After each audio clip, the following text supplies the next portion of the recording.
Good evening. Thank you for joining us at the April 7th meeting of the Hyde Park Planning Board. I will first note that this meeting is being conducted by Governor Andrew Cuomo's Executive Order 202.1, last extended as 202.99, which allows public officers to meet virtually as long as we're allowing public to attend as well. Before we continue, let me first confirm that each board member is alone or not with anyone who would try to exert any kind of undue influence on your voting. Ms. Weiser? I am alone. Mr. Pickett? I am alone. Ms. Wasser? I am alone. Mr. Oliver? I'm alone. Ms. DiNapoli? I'm alone. Vice Chair Dexter? I'm alone. Now please join me as we pledge our allegiance to the American flag. I pledge allegiance to the flag of the United States of America and to the republic for which it stands, one nation, under God, indivisible, with liberty and justice for all.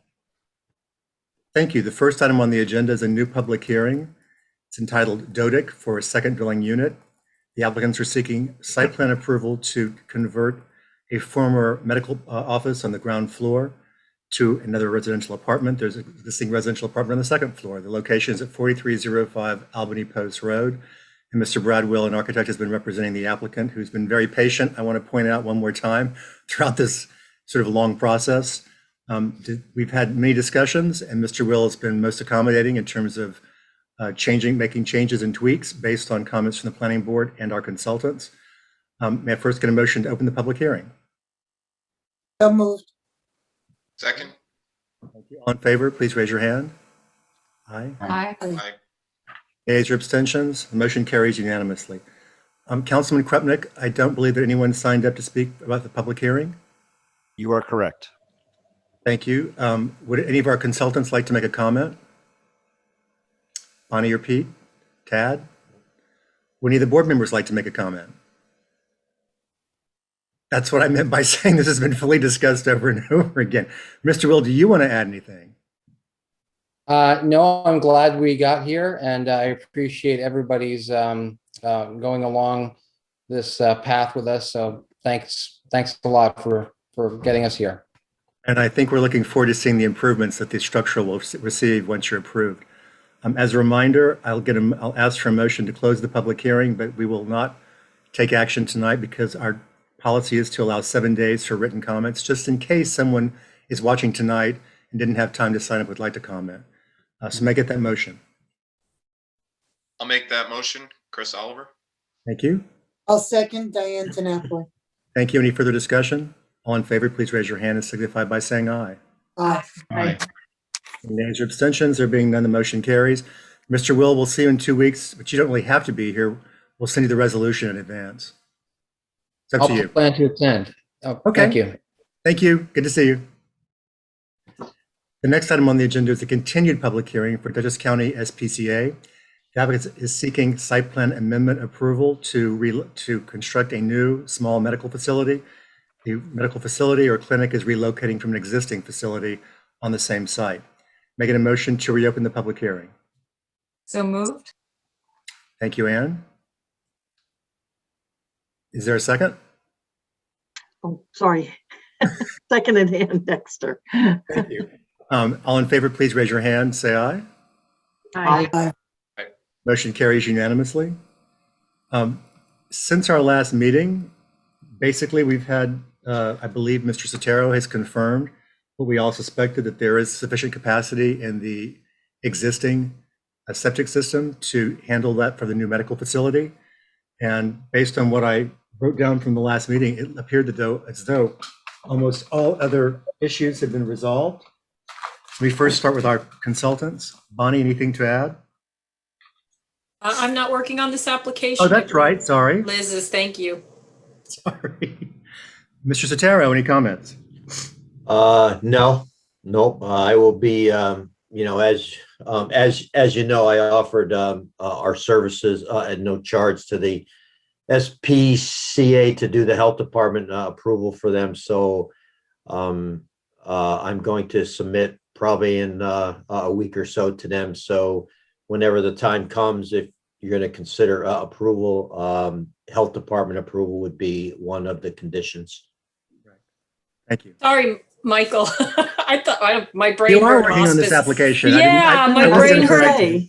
My brain heard hospice house, so I don't have any comments. Thank you. Thank I didn't think you had Thank comments, that's why I wasn't going to correct you. Ms. Moss, any comments? No, I don't have any comments. Thank you. Mr. Sweeney, I kind of leapt over you. I didn't mean to. I apologize. But is there anything you'd like to offer at the outset? No, thank you. Okey-doke. Any comments from board members? I'm not even going to call on you individually. I didn't think so. And Councilman Krupnik, I believe no one also signed up for this application. Correct. So guess what? We get to close the public hearing tonight. However, once again, we'll make an exception for 7 days to receive written comments. I will note that we have not had any public comments on this application whatsoever. And I'll also note that because parking has not increased on the site, they basically are using the parking that was for the medical facility that exists now for the new medical facility. Will likely be requiring as a condition that there be a note added that if the former medical clinic is ever used again for something, that it will need to have come back for site plan review. Otherwise, the only other condition I can think of would be Department of Community and Behavioral Health approval, and Mr. Sotero will be assisting with that one. Anything else? Making a motion to close this public hearing. So moved, Ann Dexter. Second, Ann Weiser. Discussion? All in favor, please raise your hand. Say aye. Aye. Aye. Motion carries unanimously. Thank you, Peter. It's been a pleasure working with you. We'll see you in 2 weeks for the final outcome. Okay, thank you very much, everyone. The next item on the agenda is continued public hearing for Hudson Valley Hospice House. And you heard it right there, Bonnie. As a reminder, this has been discussed a lot as well. We closed the portion of the public hearing at the last meeting that deals with the minor subdivision, or basically the combination of two lots. We'll be considering taking action on that tonight. So the portion of the public hearing that remains is for site plan and special use permit approval. The applicants are seeking the approval to build a new 14-bedroom patient facility. We've all agreed, I believe, that the architecture is really nice. And I want to thank once again the actual applicants, Mr. Kaminsky, as well as the consultants for being so responsive to both planning board comments as well as neighbor comments along the way. So making a motion to reopen this public hearing. So moved, Stephanie Wasser. Seconded. Thank you. All in favor, please raise your hand. Aye. Aye.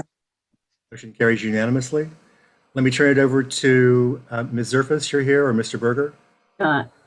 I am, Mr. Neil, if you want to go and put up the PowerPoint. Since the last planning board meeting and since their submission on the 23rd, we've had some minor tweaks to the plan. So I want to go over those with you tonight. And we also did the deep tests, and as we found that Hyde Park has lots of rock, and so there were no surprises with the deep test. The rock depths varied, and all the rock that's going to be excavated will be used on the site. It's actually ended up when I did the calculations, it's going to be pretty well balanced, which even kind of surprised me. I thought we might have to bring in more than we will. So that was a good thing. It's also, when the rock is crushed, it's more efficient and less cost as soon as the rock is crushed to put it in where it needs to be. We're going to have a lot of fill under the building, so it's going to be very easy and minimal stockpiles just to kind of crush in place.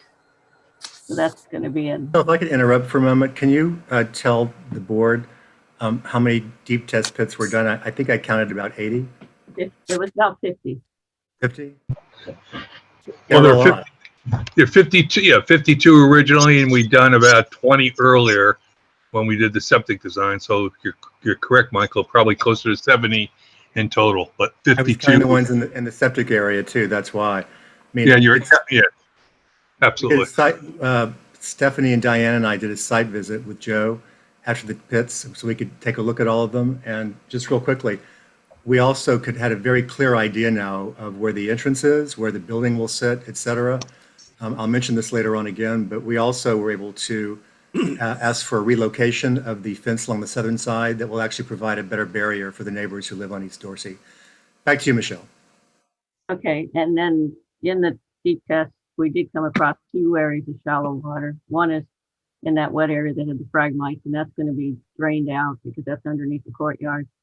Second one was in one small portion of the bioretention that's in the back, and that'll be lined.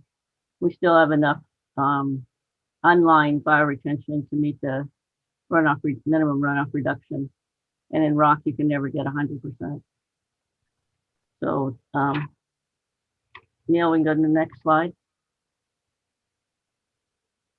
Okay, so on this one, you can see down at the bottom how the fence has been shifted from the property line up to the, going to be along the trees, and that's a higher point. Originally, the fence would have been in a kind of a gully. This lifts it up, which will help block the neighbors better. Up in the top right, or top left, we straightened out the sidewalk. I'd had it going around the other side of the sign. Now it goes straight. In the lower left, and this was not on the plans for tonight's planning board meeting, they're on the plans we submitted yesterday. The oxygen company came back, the supplier, and instead of having a long tank, they're going to have some vertical tanks and vertical vaporizers. So it just changed that layout a little bit. It doesn't actually change the footprint of the wall or where we had that. And then the other thing was is in the lower right corner, you'll see a fence that's a little different color than I showed last time. Before we had just kind of like a plain brown fence. And it turns out that doesn't do very well in the sun, and it has weird fading patterns. So instead they've chosen this fence, which is actually looks more like wood. So it's a nicer looking fence. And that, so the oxygen, the fence, and the fence color and the shifted fence are from plans I submitted yesterday. And the sidewalk was from the March 23rd plans. Okay, slide 3. Okay, now this is the light fixtures on the right. The bollard and the pole light are the same ones from the March 23rd plan. The oxygen company wants security lights in the oxygen area. So there'll be 2 of those kind of floodlights over the oxygen area. That's in the back of the building and the 2 corners of the oxygen tank area. So they should be pretty well protected. One of them is going to be lower than a little lower than the wall, so that it shouldn't shine too much to the south. The other one, and they're both somewhat directed down. Those are 2 new lights. The other is on the April 1st comment letter. It was an ask to change a couple of lilacs to the tree type, reticulate lotta. So what we've done is we've made the 4 at the entrance into that tree type, which will work well along the sidewalk. But the rest we've left is the vulgaris, which is a nice colorful bush type lilacs, and we're going to keep those around in the rest of the site so that the patients have these nice, the nice colorful purples and pinks of regular looking lilacs versus the white tree lilac. Okay, and then before I turn it over to Jay for some planning changes, it's been on this, we've had the public hearing for a long time, so just think about if it's maybe time to close the public hearing. And that's just something for you guys to think about. And now there have been some minor plan changes. So Jay, if you'd like to take over with the next slide on what those plan changes are. Sure will. Thank you, Michelle. First, I want to commend the board for their comments, their recent comments about the tree suggestions and so forth, and also Michelle for putting together such a good presentation on all the changes to keep everything organized. I think it's important for the town to know where we were and where we're going with the design, so no one's surprised at the end result. So this slide indicates overall it indicates a value engineering that normally goes through a process to develop a building. Initially, we came up with a concept, not knowing the full costs. But when I sat down with my engineers, the cost factor as far as labor to create certain things that I originally intended did not suffice. So we made some changes, and hopefully they will be understandable and acceptable to the whole board. And so this slide indicates the major changes as far as the street frontage is concerned. And what I call the turret, or you may call it the knuckle, that's where the interiorly there's the two or three corridors, which is the east, west, and the central wings. They create a knuckle, which exteriorly, what we call the silo, you might recognize them as. Now we're calling them the knuckle.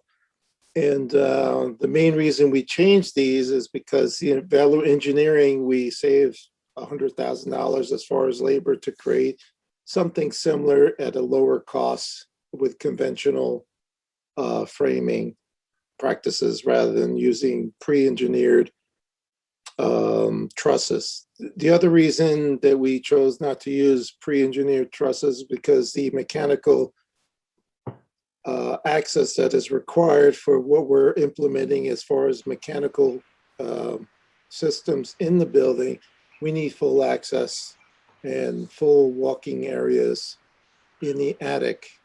And so hence we came up with this design that hopefully is acceptable to the planning board. And the major changes, we're eliminating the silos, what appears to be a silo, and we're creating these skylights. And right now they're called turrets. And the next slide will give you a better idea because it's a side view of them.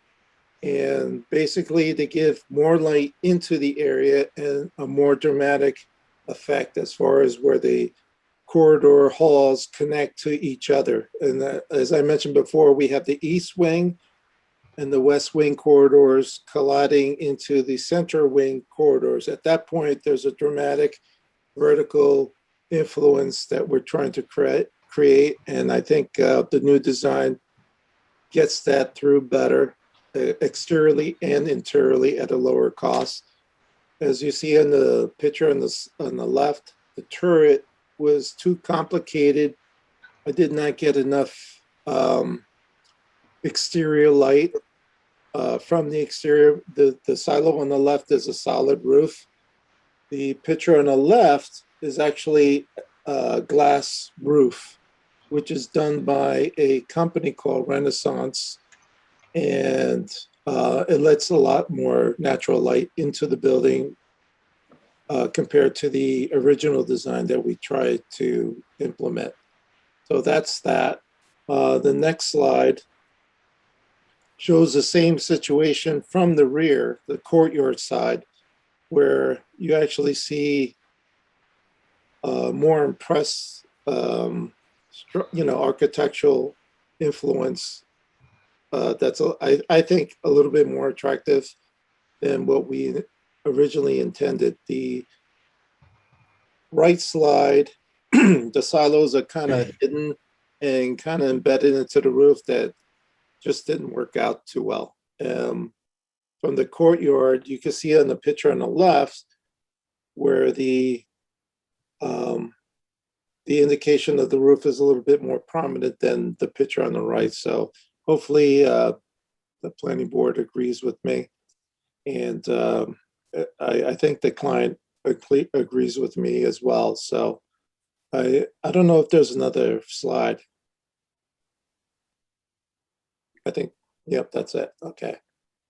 If anyone has any more questions about that, I could dig deeper into it. Generally speaking, I try to refrain from having the planning board respond when they've just seen new materials like this.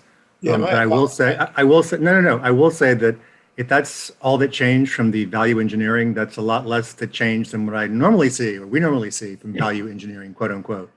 So, and I didn't know what those were called. In my head, I kept calling them large Oriels, but an Oriel is really just window. Silo is a better term for it. So I have a quick question though, before we move on. You said there's a section that's a glass roof. Does that mean that there's actually Yes. there's skylights within it, or you're saying that there's glass shingles or something? Yeah, if we go back to the last slide. I'm not sure if Neil could put the last slide on. Now the picture on the left, the actual roof is made out of glass. And I'm not sure if we could zoom No, in. that's not the right slide. Yeah, so before, the intended purpose of having the turret was to try to let a lot of light in. The picture on the right, the roof was solid, and the only vertical or the only access to natural light was on the vertical surfaces. The left slide shows the ability of having light from the roof and on the vertical surfaces above and below the roof. If you go to the slide before that, the picture on the left, you'll see a bay window. That's part of that area where the light comes in, as well as the right slide, but the right slide only has vertical windows making light available into the interior space. So the left has a lot more opportunities, and it's a lot of glass. It's tinted, it's double glazed, it's insulated. So the new version has the ability of letting a lot of natural light in. Peaks, in other words, of the new edition, what you replaced, or what are glass? So you would be getting it basically a downlight as well. Yes, the roof itself on the left picture is actually glass. So everything dark, including the two windows on both sides of the roof, are actual windows. Okay, thank you. There may be other questions from the board members. I just wanted to clarify that because I hadn't heard of a glass roof. Well, I mean, I've seen some before. I shouldn't say I've never heard of it before, but that was a sort of an interesting change. Anything else that you guys want to add? I mean, overall, we value engineered. We made the windows smaller, but it's insignificant as far as the visual exterior that you should be concerned with. But overall, that's what we did in the last couple of, actually a month or so. And before I move on to consultants, I will first note that Ms. Axelson is not here tonight. She had another meeting, but she did issue a brief memo in response to an earlier submission. Also, we had, I was actually given it, but we had material submitted for the fence, the change in the fence. And Ms. Whitman was asking me today, she said, how will things get into that grain pattern? I said, it's perfectly flat, but from afar, it looks really like wood. So thank you, Mr. Kaminsky, and your board for making such a great selection, because it is better than the ones we first saw, I believe, as it'll turn out. So thank you. Mr. Sotero, comments? Sure, I'll cover some of the items in Liz's, memo too. But I first want to say that despite having Optimum out here last week to replace our line from the house to the pole, it appears I'm still having a few internet connectivity issues. So hopefully I don't get interrupted, but we'll see. We didn't do a full review of the submission because at the time, the deep test had not been completed and the SWIP wasn't updated. So I didn't feel from our end it was prudent to get in depth on it and run up any further cost. But we did have Liz just do a very quick look see, and she issued basically just a marked up memo from our February 26th memo. So I know that the applicants have received that, and I know there was a submission just made, I believe, end of last week or early this week. And I guess I would just ask, were any of any of the comments in that April the 1st quasi like memo, were any of those taken into account in the latest submission? Yes, they were. Okay. The response letter is response to Liz's memo. And Okay. it also included, it's an extension of the 23rd memo, and then I revised it and just added in responses. Okay. All right. Good. The italicized ones are to the April 1st. All right. Yeah. Well, I mean, we haven't, looked at anything as I'm not going to go through. I mean, she had some, landscape comments, which I think they'll be covered by board members. We talked about some fencing like changes, which I think are all like good. I think other planning board members, will comment on that. So I don't think I'm going to get too much into her stuff. It really didn't, it was a lot of small things. There were, many items in the February 26th memo were addressed, and she had noted those. I'm sure, I think we'll have a discussion on the crosswalk going to the dumpster. We had recommended a ladder crosswalk, and apparently there may be an issue with like providing that, but we'll get into that, I guess. And then I had something else I was going to go note, but now of course it slipped my mind. Oh, I know what it was. When you were showing the presentation before, I haven't been reviewing the lighting myself. That's something that Liz was looking at, but I noticed the fixture. And is that typically a fixture like that presents like glare to the eye? How is that fixture going to work? Is that because it doesn't appear like it's going to be completely downlit? Again, that was just the first time that I saw that. So which fixture? Do you mean the security fixture or the freestanding? I think it was the freestanding pole. I'm sorry. The poles are actually dark sky, and they just passed a recent IES like super dark sky type thing. They're the acorn lights, and so the ones on the poles meet even better than the ones before. All right, all right. I mean, we'll look at it. I'm just with the type of fixture. It seems like that might be a glare issue, but again, I'll talk to Liz about it. Okay, and those are the same fixtures that were on the February 23rd submission. I understand. So we'll review the next the current submission. But I do want to say, I don't know that we'll have a review ready. It's a pretty substantial one. And we typically would have to get letters out by, I just wrote it down here, April the 16th, which is next Friday. We are moving our office. We're moving Friday afternoon and through the weekend, and it'll take like Monday to probably get back up like the speed. So I don't think we're going to be ready to issue anything. So if we're going to like continue or close the hearing, I would ask that,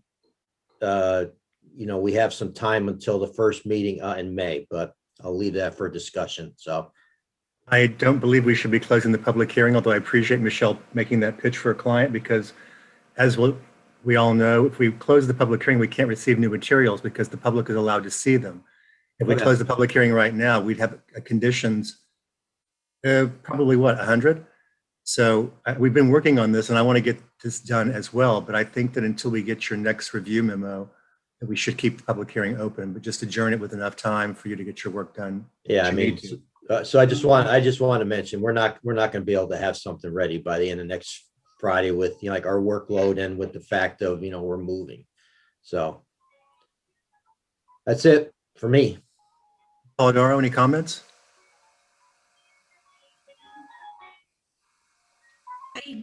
No new comments at this point.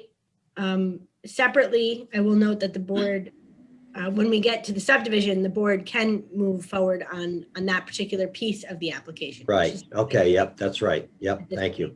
Thank The you. hearing will be And- continued. Victoria, do you have any opinion on whether we should close the public hearing right now? Well, I agree. I don't know if Pete's comments are going to require any changes. And I know that in this case, the neighbors are actively watching, and if changes are required, they may be interested and want to comment. So I recommend keeping it open. Thank you. I thought you would say that, but I like to have the authority of a legal mind behind us. Ms. Moss, any comments?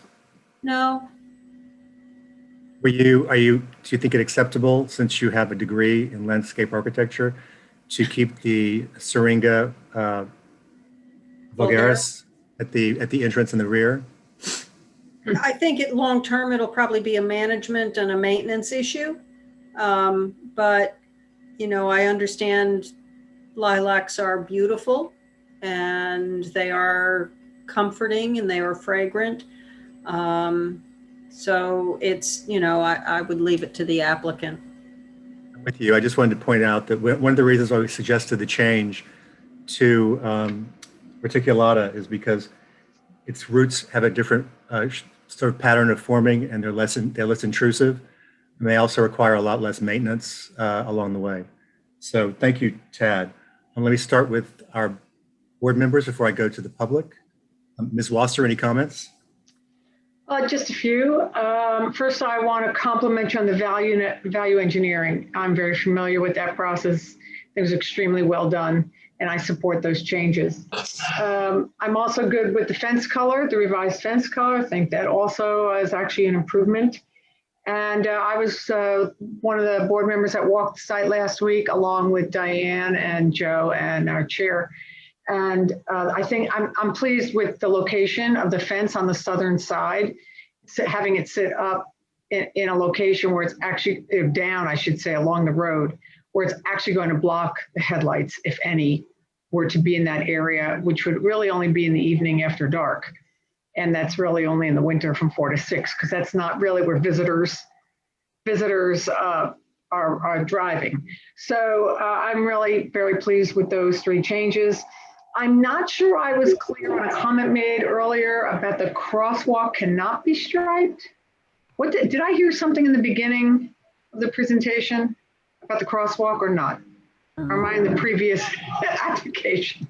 No, I didn't mention it. It's not an ADA walk. Typically, the ladder is. You did mention that. It's in the letter that I prepared yesterday because.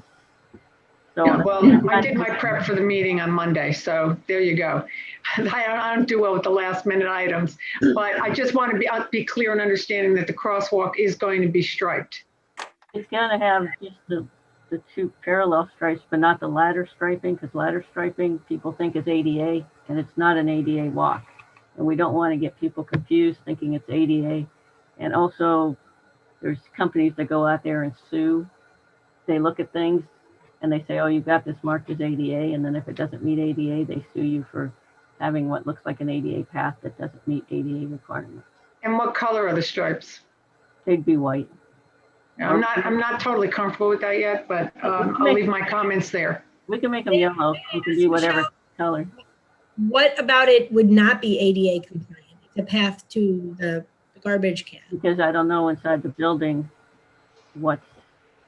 that's the basement. It's not the crosswalk itself.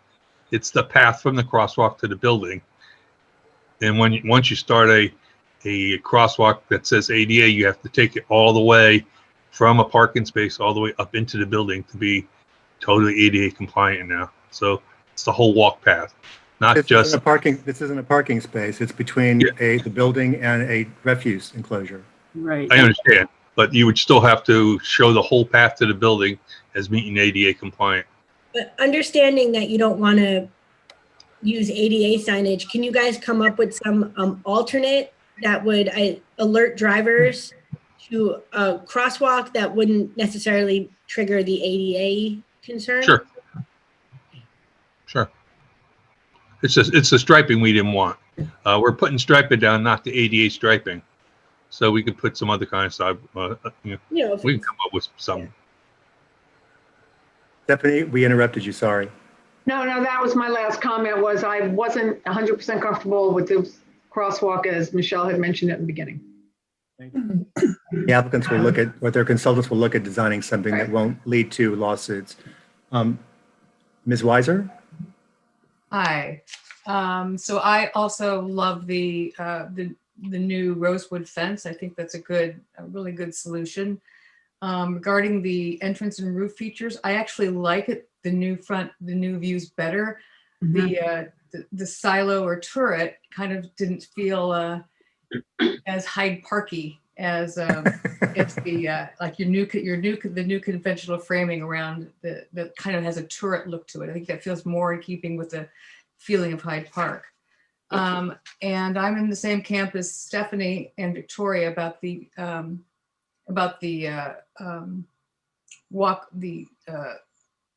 striping. You know, the goal, however you solve it, will be great. The goal is to make it look like that people will be walking. If it isn't the ladder, that's fine. But if it's something more significant than just two parallel lines, that will probably be a good solution. So that's it for me. Oliver. So with all the talk with the ADA compliant crosswalk, I did a quick research on it. And it seems like anytime that there's like the striping, regardless of the color, that signifies ADA compliance. And then the two parallel white lines that they're talking about signals that there's a crosswalk that's not ADA compliant. So it seems like that's the way that they designate between the two. So that might be what they're trying to say.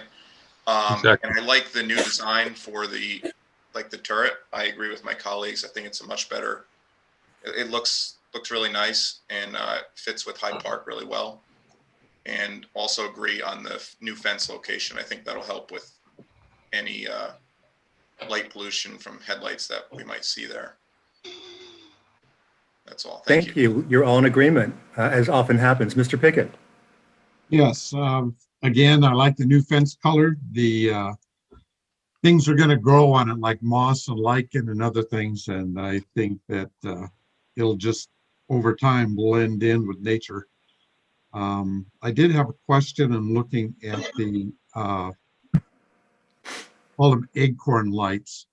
And I know they are on the previous version, but how high they're going to be and then what how it may affect that area, not immediately around the buildings. So that'll going to keep an eye on that. I do like the new roof ends. I think you call them knuckles or whatever. I'm not a fan of silos, so I do like the new design. And that's it. Thank you. That's pretty thorough. At least to me, that seems very thorough. Ms. Dexter? I concur with my colleagues on liking the changes and liking the fences, and just the whole project is coming together very nicely. And as always, we learn something new every day when it comes to details. And so the whole walkway, which is interesting. We had I worked somewhere where they've just put, like, there was a path and they just highlighted it with the white paint on the outside. There was no striping, and I was just, it explained that to me, explained why they did that. That's all I have. Ms. DiNapoli?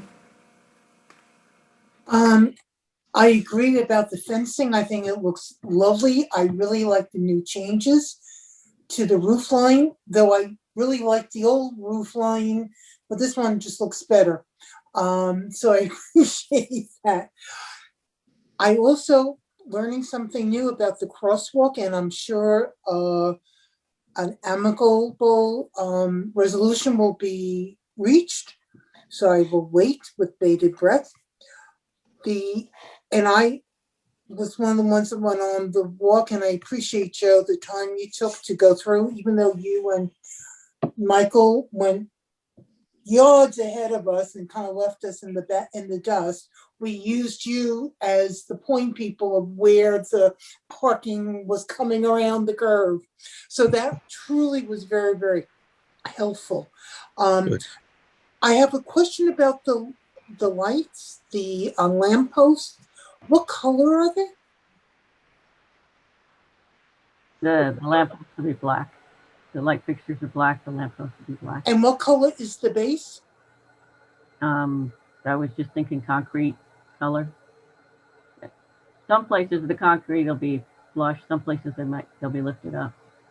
And I don't understand why the concrete base cannot be painted black. It can, it's harder to see at night, but it can be black. It's also So when you plow snow during the winter months. So this way they get. So you think a concrete neutral color is easier to see with snow than a black base? And not with the snow, but at night, even with the lighter, gray is not necessarily that easy to see, but black is really hard to see. Even if the light's shining down on it, you'll see like the black pole, but then you'll see the contrast in the concrete. But we can paint them black. I would greatly appreciate. Yeah, we require everybody to paint them black. I mean, that's We just do. that's just something that we've been doing. So we're gonna go paint them. We're gonna paint them black. Thank you. Okay, it's not code, but we'll paint them black. It's what? I'm sorry. It's not what? Not code, but we will paint them black. What code? What code like says that? Paint them black? Yeah, I mean, what, why is there like a code issue? What? There's code not. We're painting them black. Okay. Thank you. Yeah. You can also put a dye in the concrete to make them dark. You don't Yes, have. but I was going to jump in and say we Maybe. discussed this, but they're prefab. Oh, we discussed this, Tad. They're prefabbed, most of those poles, and so they're not made as a specific for any one site, because we went through this, I believe, with the concrete. In other words, the concrete bases are already they're pre-made, I believe. Really? Yeah, Okay. that's correct. So, because it's like my pool base, the bottom of the pool is dark gray, which comes as a dark blue. We could dye that as we went, because that's not already a shell that just gets popped into the ground, but these are already pre-made. So it would be much more expensive to have them made specifically with the dye and the concrete. But we did look at that for, I believe, Park Plaza North, when Mavis was going in with all the new lights there. And yes, that is a policy, Michelle, that we sort of enforce or we require. That noted, the code doesn't actually address there even being a concrete base in our code.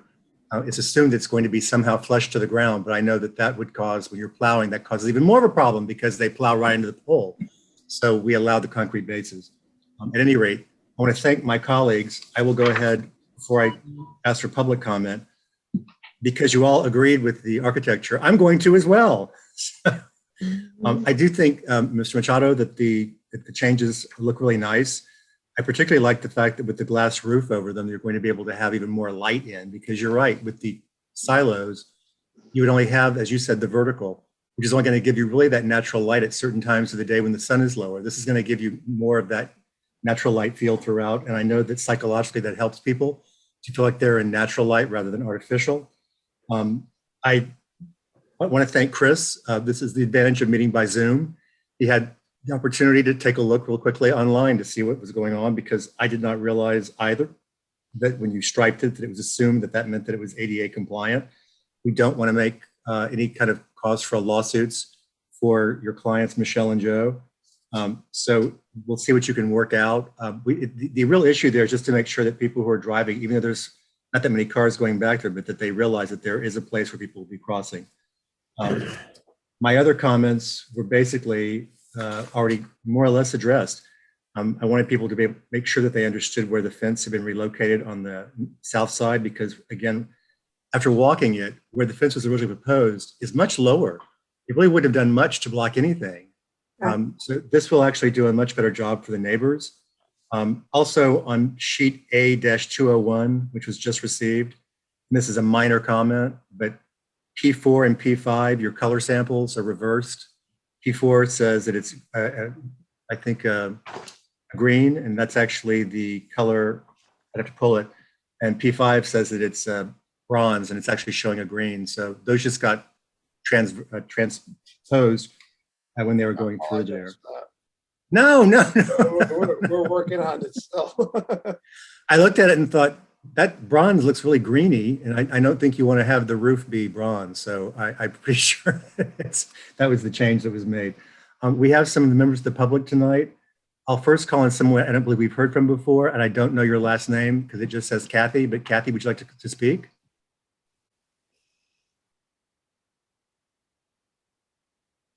Unmute. Could you hear me? Yeah, we can. I'm waiting for the Norrie Park session. Oh, I'm sorry. I got sent a chat that you were here for Hospice House. My apologies. No, I'll no, call I you don't know later. what you're talking about. It's interesting though. Well, Thank a few you. more Thank you very hours. much. A few more Thank you very hours, much. that's all.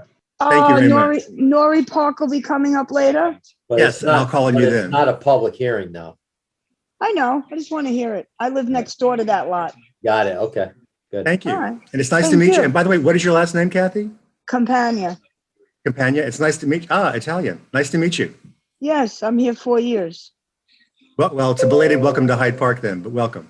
I was on the community board in the Bronx for 10 years. Great. So I'm And we have thinking an maybe I opening. could, So, I'd like to have an opening here. Miss Campagna, if you don't Yeah. mind, when you're done speaking, I'm just going to turn off your feed until Norrie comes up. All right, yeah, this way I can get some stuff done. I'll hear it though, right? Yep. Yes. We'll hear it. How much longer do you think? A while. Well, while? All right. we have a big agenda tonight. Sorry. Yeah, I read it, yeah. All right, I'll wait. Thank you. Nice to meet you again. So let me call then on Susan. Hello. I have two quick questions. Looking at the way the fence has been changed, is that still going to continue back behind my property? Yes, it's still proposed back over there. That didn't change. Okay. That's a good, by the way, we walked that. That's a good site to help you. It's at a proper elevation. Yeah. So, but your neighbor would not have been helped at all by the fence where it was lower. So, Right. Yeah, because I know there is a bit of a rise there. Yeah. And also, I looked where that fence, where the snow pileup is slated to be is behind my house. And I don't, it's just a question. I don't know anything about these things, but I know my leach field goes right behind, it would be like right behind my leach field. And I don't know if snow, if there's a lot of snow piled up, if it would overload my leach field in that area.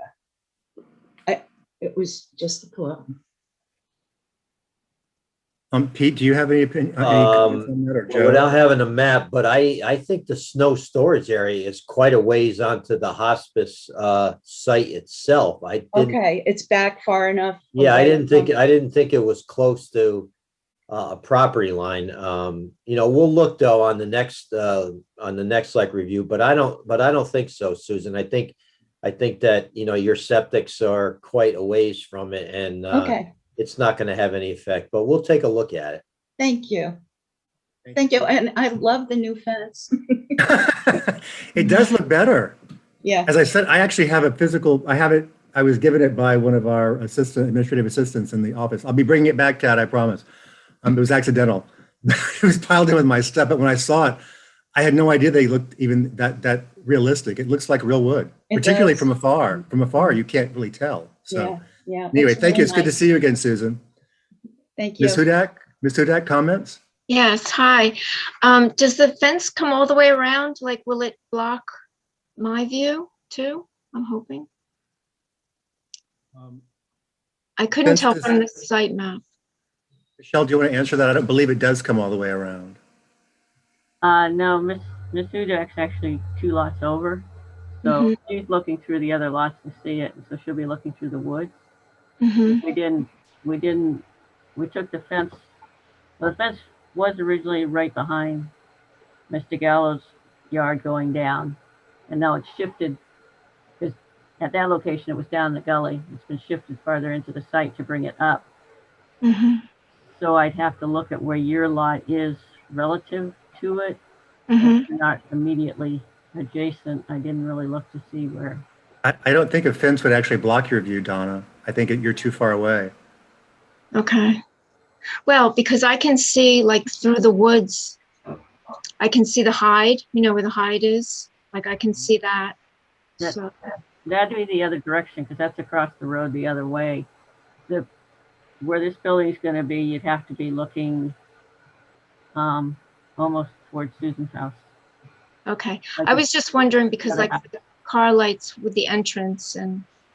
I put the fence so that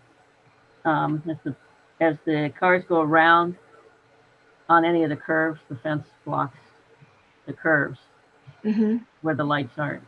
Yeah. Lights that are coming straight, like the ones that'll be going straight in front of the building will also hit that fence. Okay. Well, you're welcome to come over and do another walkthrough. I'm happy to, you know, if you ever want to, feel free. That's not a problem for me. And another question I have, for the trees, when they begin clearing the lots and things like that for the trees, will they take all the trees down, or do you mark certain trees that are going to stay and then you'll have new plantings? How does that work? There's a line on the plans, and so they'll be taking the trees.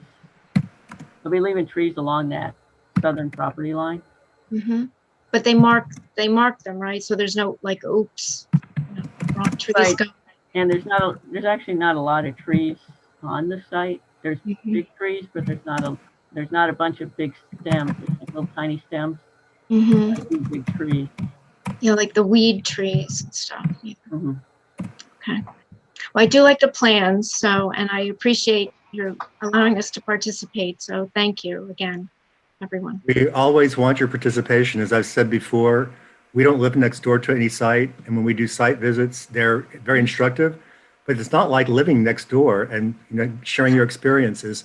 Tonight, when Susan talked about will it overload her septic, I was like, wow, that's a good comment, because I hadn't thought about it. I don't think so either, because there's a lot of snow that occasionally sits on my septic extensions and it's never been overloaded.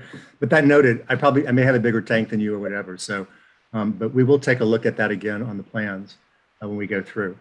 Any additional comments from either one of you? No. Thank you. Yeah, thank you. Just one other thing though, the pump, maybe the pump overloads or something, because isn't there like a hole next to the pump or the well? Sorry, the well.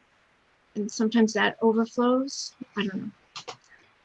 I thought that was one of my neighbors said that when we had all that snow at Christmas time, and then his basement flooded. So I don't think I know of any impact on a well. Joe or Pete? These are more engineering questions. What you're talking about, Don, I think it's just a groundwater issue, and you know, like groundwater is going to be at whatever level that it's going to be at. That, you know, any particular like project, especially one this small, doesn't really have an effect on the overall, you know, groundwater table. And, you know, the rain that we had right around like Christmas, between, you know, the snow melt and, you know, the rain, believe me, everybody got flooded, including myself. yeah, but I was just wondering because I thought that that's where it was. That's what my neighbor said, that it went, there was like a hole near the well, and that's where the excess water came in. So I was just location. I was just wondering. That's all. Okay, I'm good. I'm done. Thank you. Thank you. I do want to, so before we conclude, I just want to say that the floodlights that's required by the oxygen company, we will need to see obviously foot candles on those. They look, anytime I see security lights, my first fear is glare on neighbors. I know these, I believe, will be facing onto the back side of the building. Look like I'm correct? Yeah, I'll get them for you. Unfortunately, I just got the lights because I was finishing the plans, so I didn't. No. I'm glad you brought it up because it's a detail that we would have then later on focused on. But if you can assure us that it's somehow going to not create glare onto the neighbor's property. Yeah, I'll get the lighting person to do it, and where they are tucked kind of with the retaining wall. I wasn't too worried about it, but I will get the lighting person to add it to the lighting plan. We find that banks, financial institutions in general, will tell us that the federal government requires that they overlight the place to look like Las Vegas on, on a bad night. And that's not really the case. I looked finally at the law. So we're very careful about security lights because all of the lights you proposed are so attractive. And I remember the foot candles do go down pretty quickly on the acorn style. But I don't want to see two, things that are there for quote unquote security be something that'll be a nuisance all night long. Because will those have a cutoff? Do you know, or are they all night long lights? They're they got photo cells, and so they would be on all night long. And I'm going to double check with the lighting person to see what we can optimize. Thank you, Michelle. Providing enough light, but not excessive. What we've been trying to do as well for these security floodlights is say, can they be motion activated? So they would stay off unless there was theoretically someone there who shouldn't be there, and then they'd be activated. But that's not always possible because they don't last a long time either. Right, I have to check to see what the oxygen company, if it has to be on all the time because of if there's a vandalism worry and they're worried somebody could skirt the lights. I'll double check and I'll look into that and get you an answer. Are people stealing oxygen? Are people stealing oxygen? No, vandalizing equipment. But I'll get all that. I'll look into all that and I'll get it taken care of. Thank you. Pete, you said you might need extra time, so should we adjourn this for the first meeting in May and hope that by that point we can sort of get to where we're going to conclude soon, because we're not really hearing a lot of new comments from board members except for compliments, from what I can tell. Yeah, first meeting in May is good for us, yeah. And that date would be, Cynthia, I'm sorry? May 5th. May 5th? Yep. Good, then may I get a motion to, there it is, I'm sorry, it's on the agenda. May I get a motion to adjourn this to May 5th? I'll make that motion, Brent Pickett.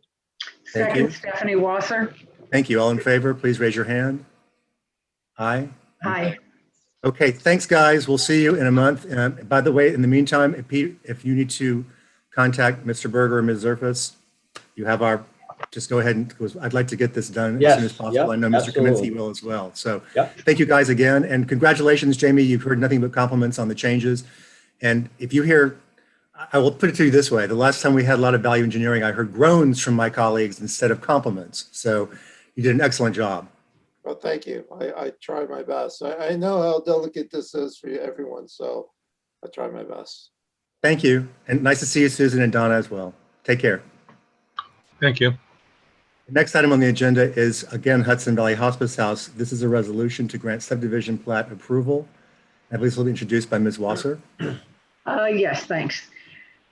Resolution to grant subdivision plat approval, Hudson Valley Hospice House, April 7th, 2021. Resolution number 2020-17B. Whereas, now therefore be it resolved that the planning board hereby approves the subdivision plat and authorizes the chair or his authorized designee to sign the subdivision plat after compliance with the following conditions. 1, payment of all fees and escrow. 2, Department of Health permission to file. 3, revision of the subdivision plat as follows. A, provide the name of the record owner and applicant. B, list the map section block and lot numbers for both parcels. C, correct the tax ID on the eastern parcel to 570735. D, identify the applicable zoning district as the neighborhood core. E, include a zoning table indicating lot area, applicable bulk regulations, and density.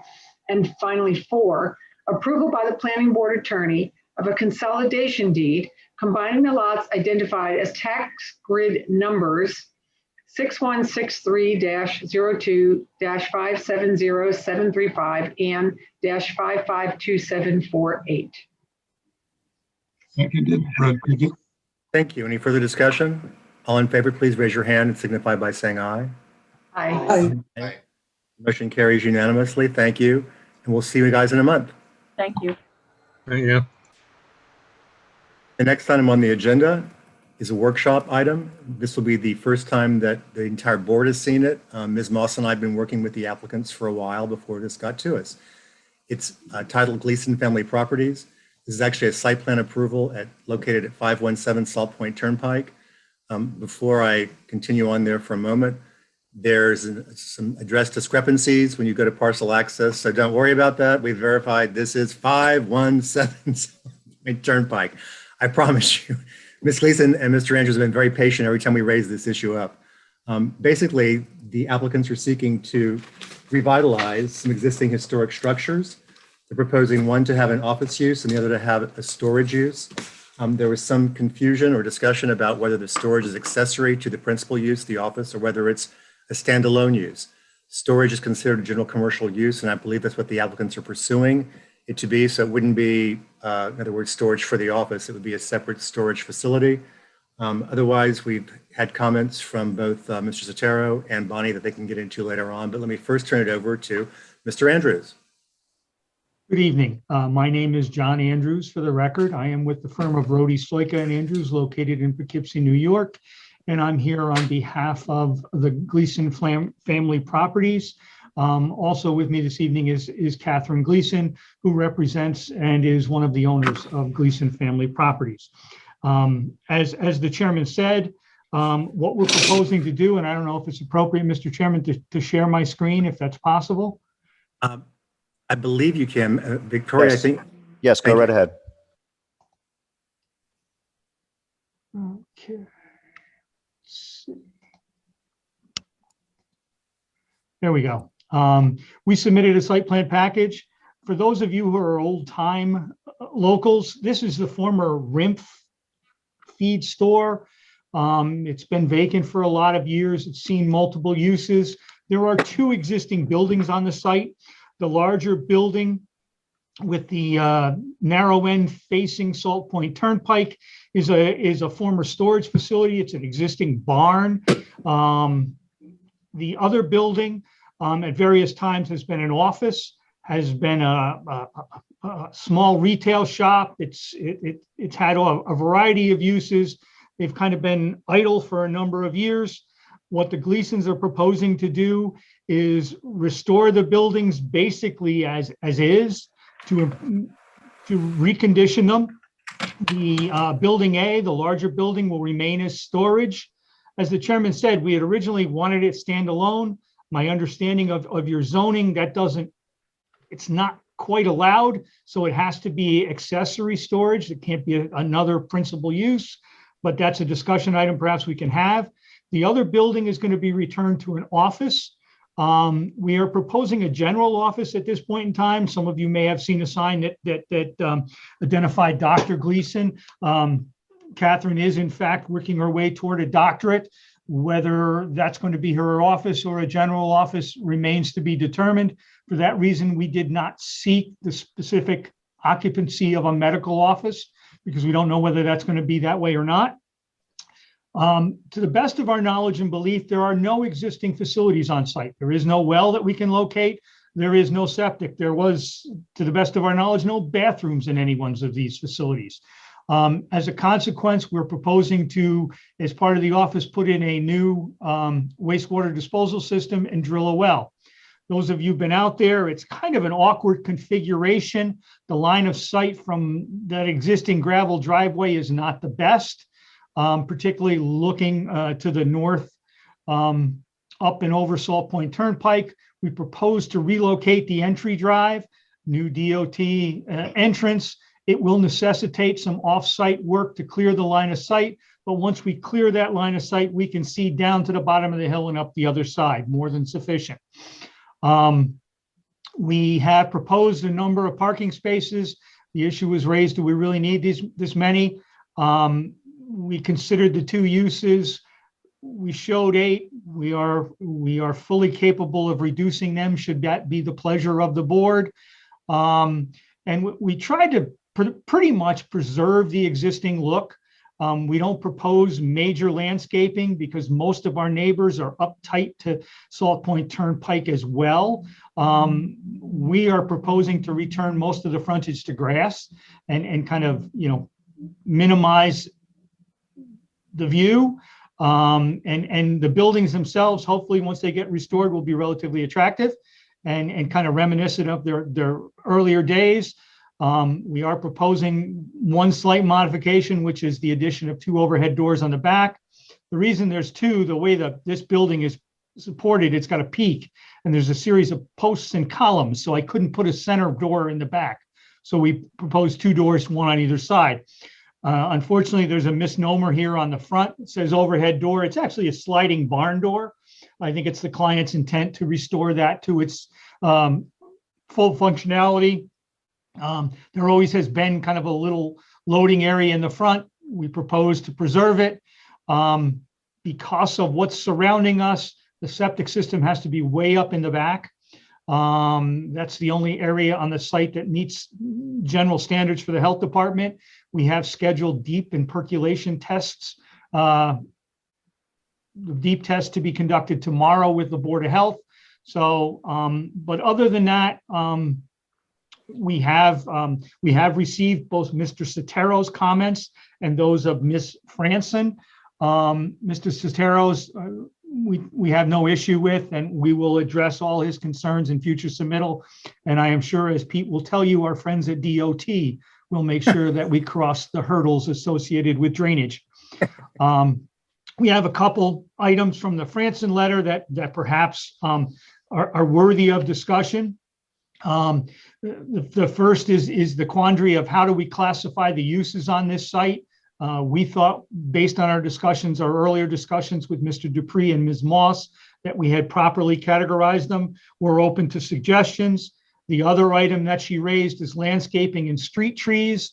As you will note, and I see some of the folks have been out there, there's overhead lines along our property frontage, and I'm not sure street trees would have the desired effect, and they'd end up getting pruned once they reached a reasonable height anyway. And then as typical pruning does, they would look ugly to be in the future. But other than that, and then the final issue is sidewalks. There are no sidewalks today.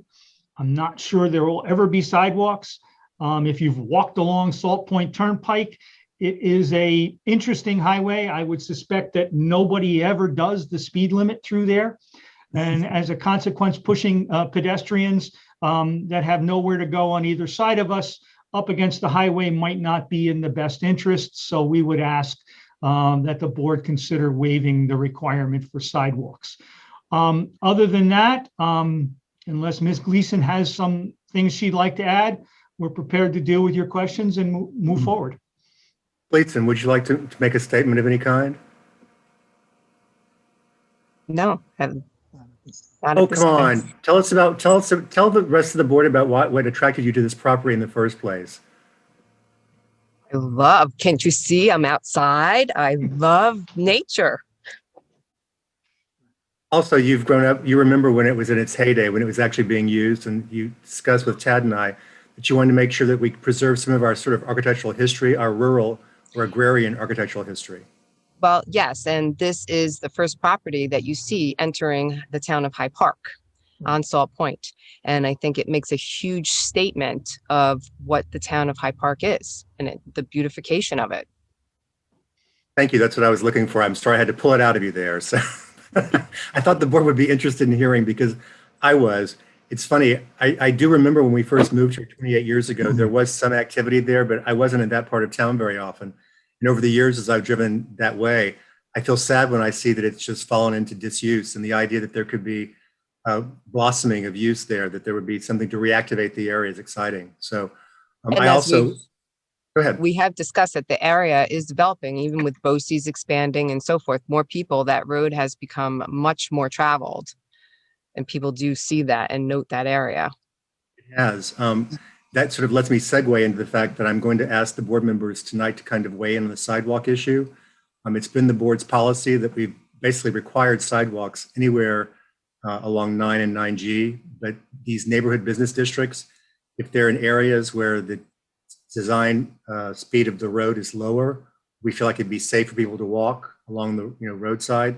We've required them as well, but then in other areas, because the speed limit is say 45 and people are going 55 or 60, we have not required it because we don't want to have a dangerous way of people to get in. And this is a very small neighborhood business district.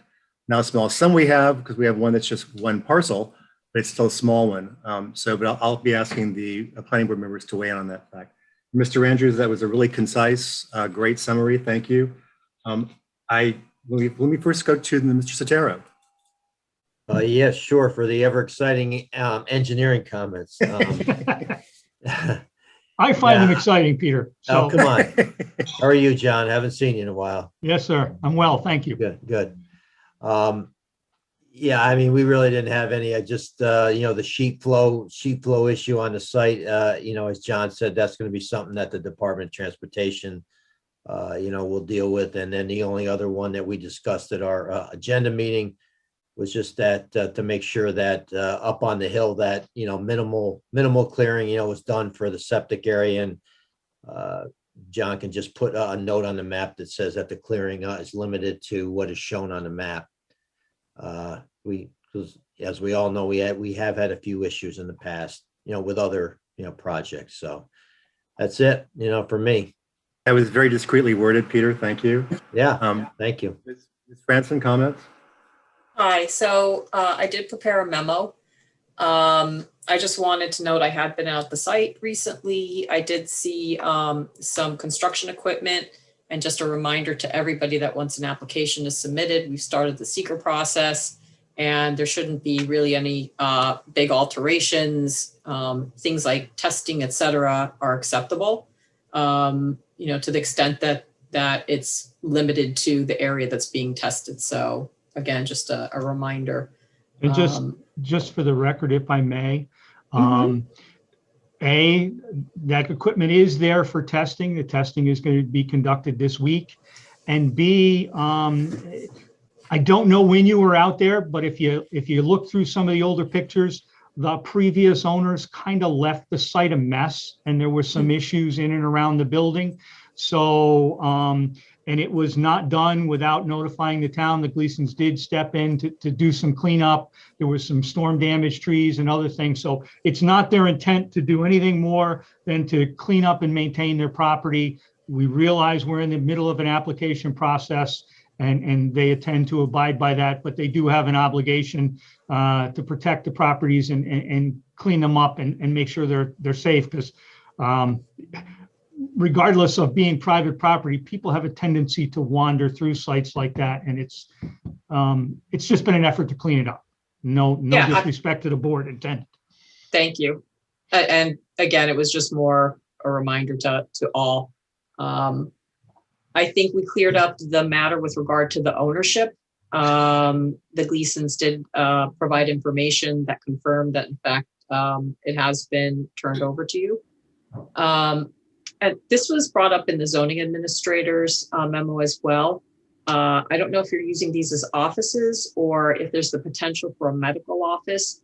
If you want to use the building for either of those uses, it should probably be so noted on the plan so that whomever comes in can use it for either use, only because as a result of recent amendments, I believe we added a new use called medical office. So if you want the opportunity to use that for that purpose, then it would be good to note it on the plans.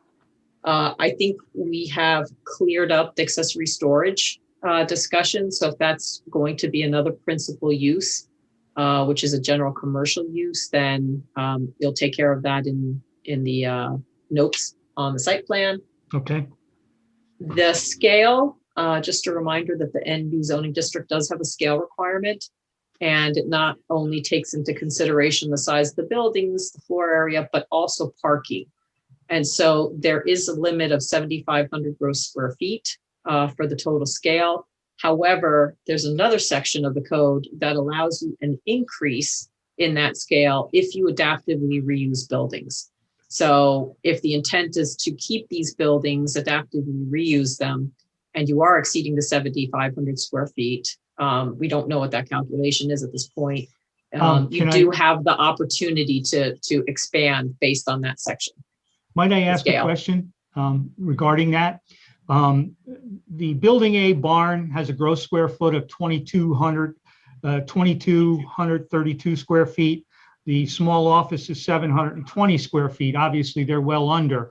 Now, the parking spaces, your code is they are 9 by 18 spaces. Do I simply multiply 9 spaces times 9 by 18 to get the scale? Yes. Yes. Simply put, then the actual scale of this development based on that is 4,410 square feet. So we are under the, and I will, my apologies. I kind of misunderstood when Tad explained it to me. So I will correct that and get you a table that makes sense on the plans. But we are within the scale limits. Thank you. Terrific.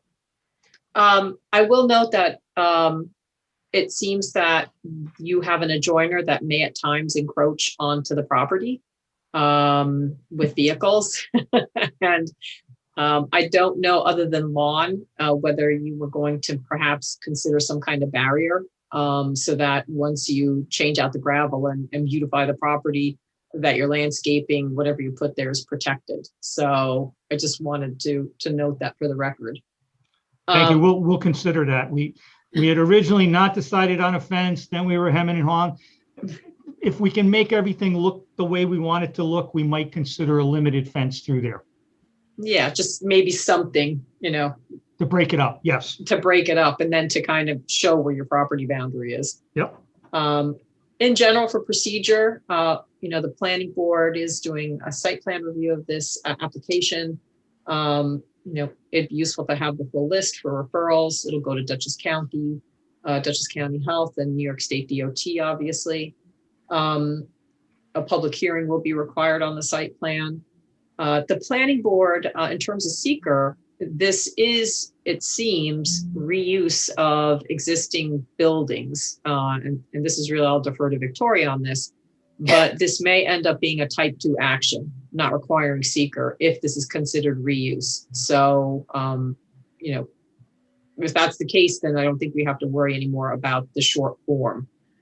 I think landscaping in general should be discussed, with regard to the sidewalks and the need for sidewalks and street trees. Again, that's a planning board question for them.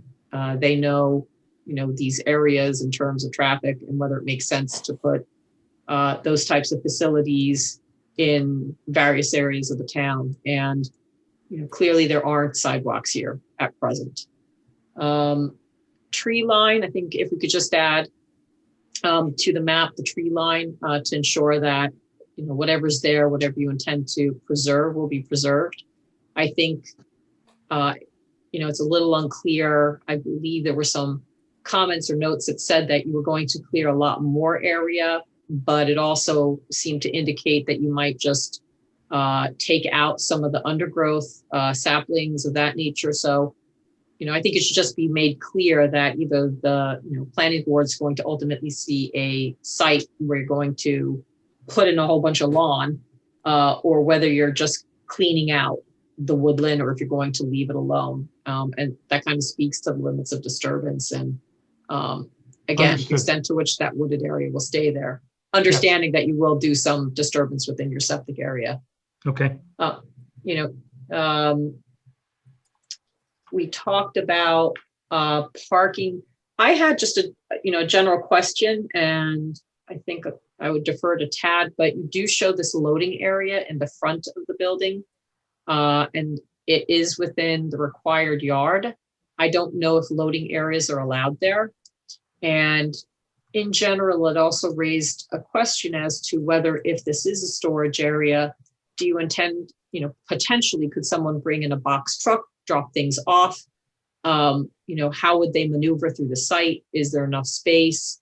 And, certainly the grade in the front, and even with the proposed grading, the building, that first floor in the front of the building will not be level with the ground.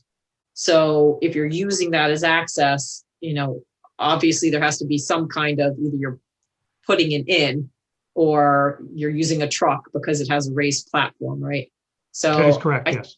Yeah, so I think it raised a question of sort of how you're going to use the front of the building, and a general question about parking within that required front yard. We have various other technical comments. I'm scrolling through. in general, with the hours of operation, if, access to storage will be later in the evening, if the office will work later in the evening, it seemed that there were only the 2 lights that were proposed, that they were really just spotlights. And so if really you do intend to put other lighting in, to of course show it on the plan. We weren't sure if ultimately, given the extent to which you'll use it in the hours of operation, and if you go into the nighttime hours, whether you need or want some additional lighting, which would need to be reviewed. For the record, we have discussed this a couple different times. I think the intent of our client is about a 10-hour workday, whether it's 7 to 5 or 9 to 7, general normal working hours. They're not anticipating any substantially long hours at the office, and they wouldn't expect to use the storage off hours. And as a consequence, the lighting that is proposed is motion activated. It's only there on an as needed basis, and it's really just there for quasi security purposes, because historically that's the way this site has been used. It hasn't been an all day event, if you will. So, but we will review that again, and if there's any changes, we will add those to our response and make sure that it's clear. And then, lastly, there are some plans with regard to renovating the building. It'd be useful to be perhaps more specific about some of the materials, how you will improve the structures. I think it's, great that your intent is to renovate the structures. So to the extent that there's some more details about the materials, how that will be approached would be useful. And those are really the highlights of my comments. Otherwise, if you have any other questions on my comment letter, let me know. Thank you. Ms. Moss, comments? The sight line issue, the off-site work, I don't think we've really explored with the attorney how to accomplish that. I have seen other plats that have been developed that do show line of sight easements on adjoining parcels, and assigns the responsibility of the maintenance to the person that needs that location to maintain the vegetation on it. So I think we need a little more thought on that as to what goes on the drawings. And if there's some kind of a legal agreement that the planning board needs to be involved, the planning board attorney needs to review. I haven't seen one of these in a long time. So I'm just thinking that we need to kind of work through that. Also, parking is to be behind the front building line. So that loading space in front of the larger structure is not a parking space. And I would not want to see a box truck parked there overnight, or anything parked there. But I don't think there's a prohibition of the pavement being there, but it's not counted as a parking space and it can't be used as a parking space. Understood. Those are the two things that I was thinking we still need to further address. And for the record, again, I will say the offsite easement, the Gleasons have contacted the adjacent neighbor. They have had the discussions. I agree with you. In the final analysis, a proper legal instrument, satisfactory in form and content to all the involved attorneys is going to be necessary. But until we had advanced the matters with DOT a little bit more and fleshed out the actual requirements of that, we showed it as a placekeeper, fully expecting you folks to require something going down the road. And we are fully prepared by the end of this process to have such an instrument to memorialize that, because it's only in the best interest of my client as well. Thank you. Yeah, we brought that up in my memo too. I forgot to mention that, but so we're good on that. Yep. You, Ms. Polidoro, comments? Hi, just following up on the site easement. One thing that we should have in the file, even if it's just under discussion, is a letter of authorization from the neighboring property owner, just to allow us to talk about using his property. We generally don't like to, have someone else's property as part of an application without that consent. So he doesn't have Understood. to agree to it yet. He just has to agree to let us look at it. Understood. So, the consultants already covered a lot of the topics. I think in order to move this forward, we need the clarification on the zoning uses, the zoning table, and the authorization form, and then some of the other missing material. I agree that this would be a type 2 action as reuse of existing commercial structures. So I agree with Bonnie there. It won't be an issue. Thank you. And I was going to agree as well on the type 2 action, but I was going to note that we always require an EAF until we type the action itself. We require an EAF to be submitted in there. Before I go to the board, I just want to remind my colleagues that in case you can't tell, Mr. Andrews has been on our side of the board, as our side of our side as well.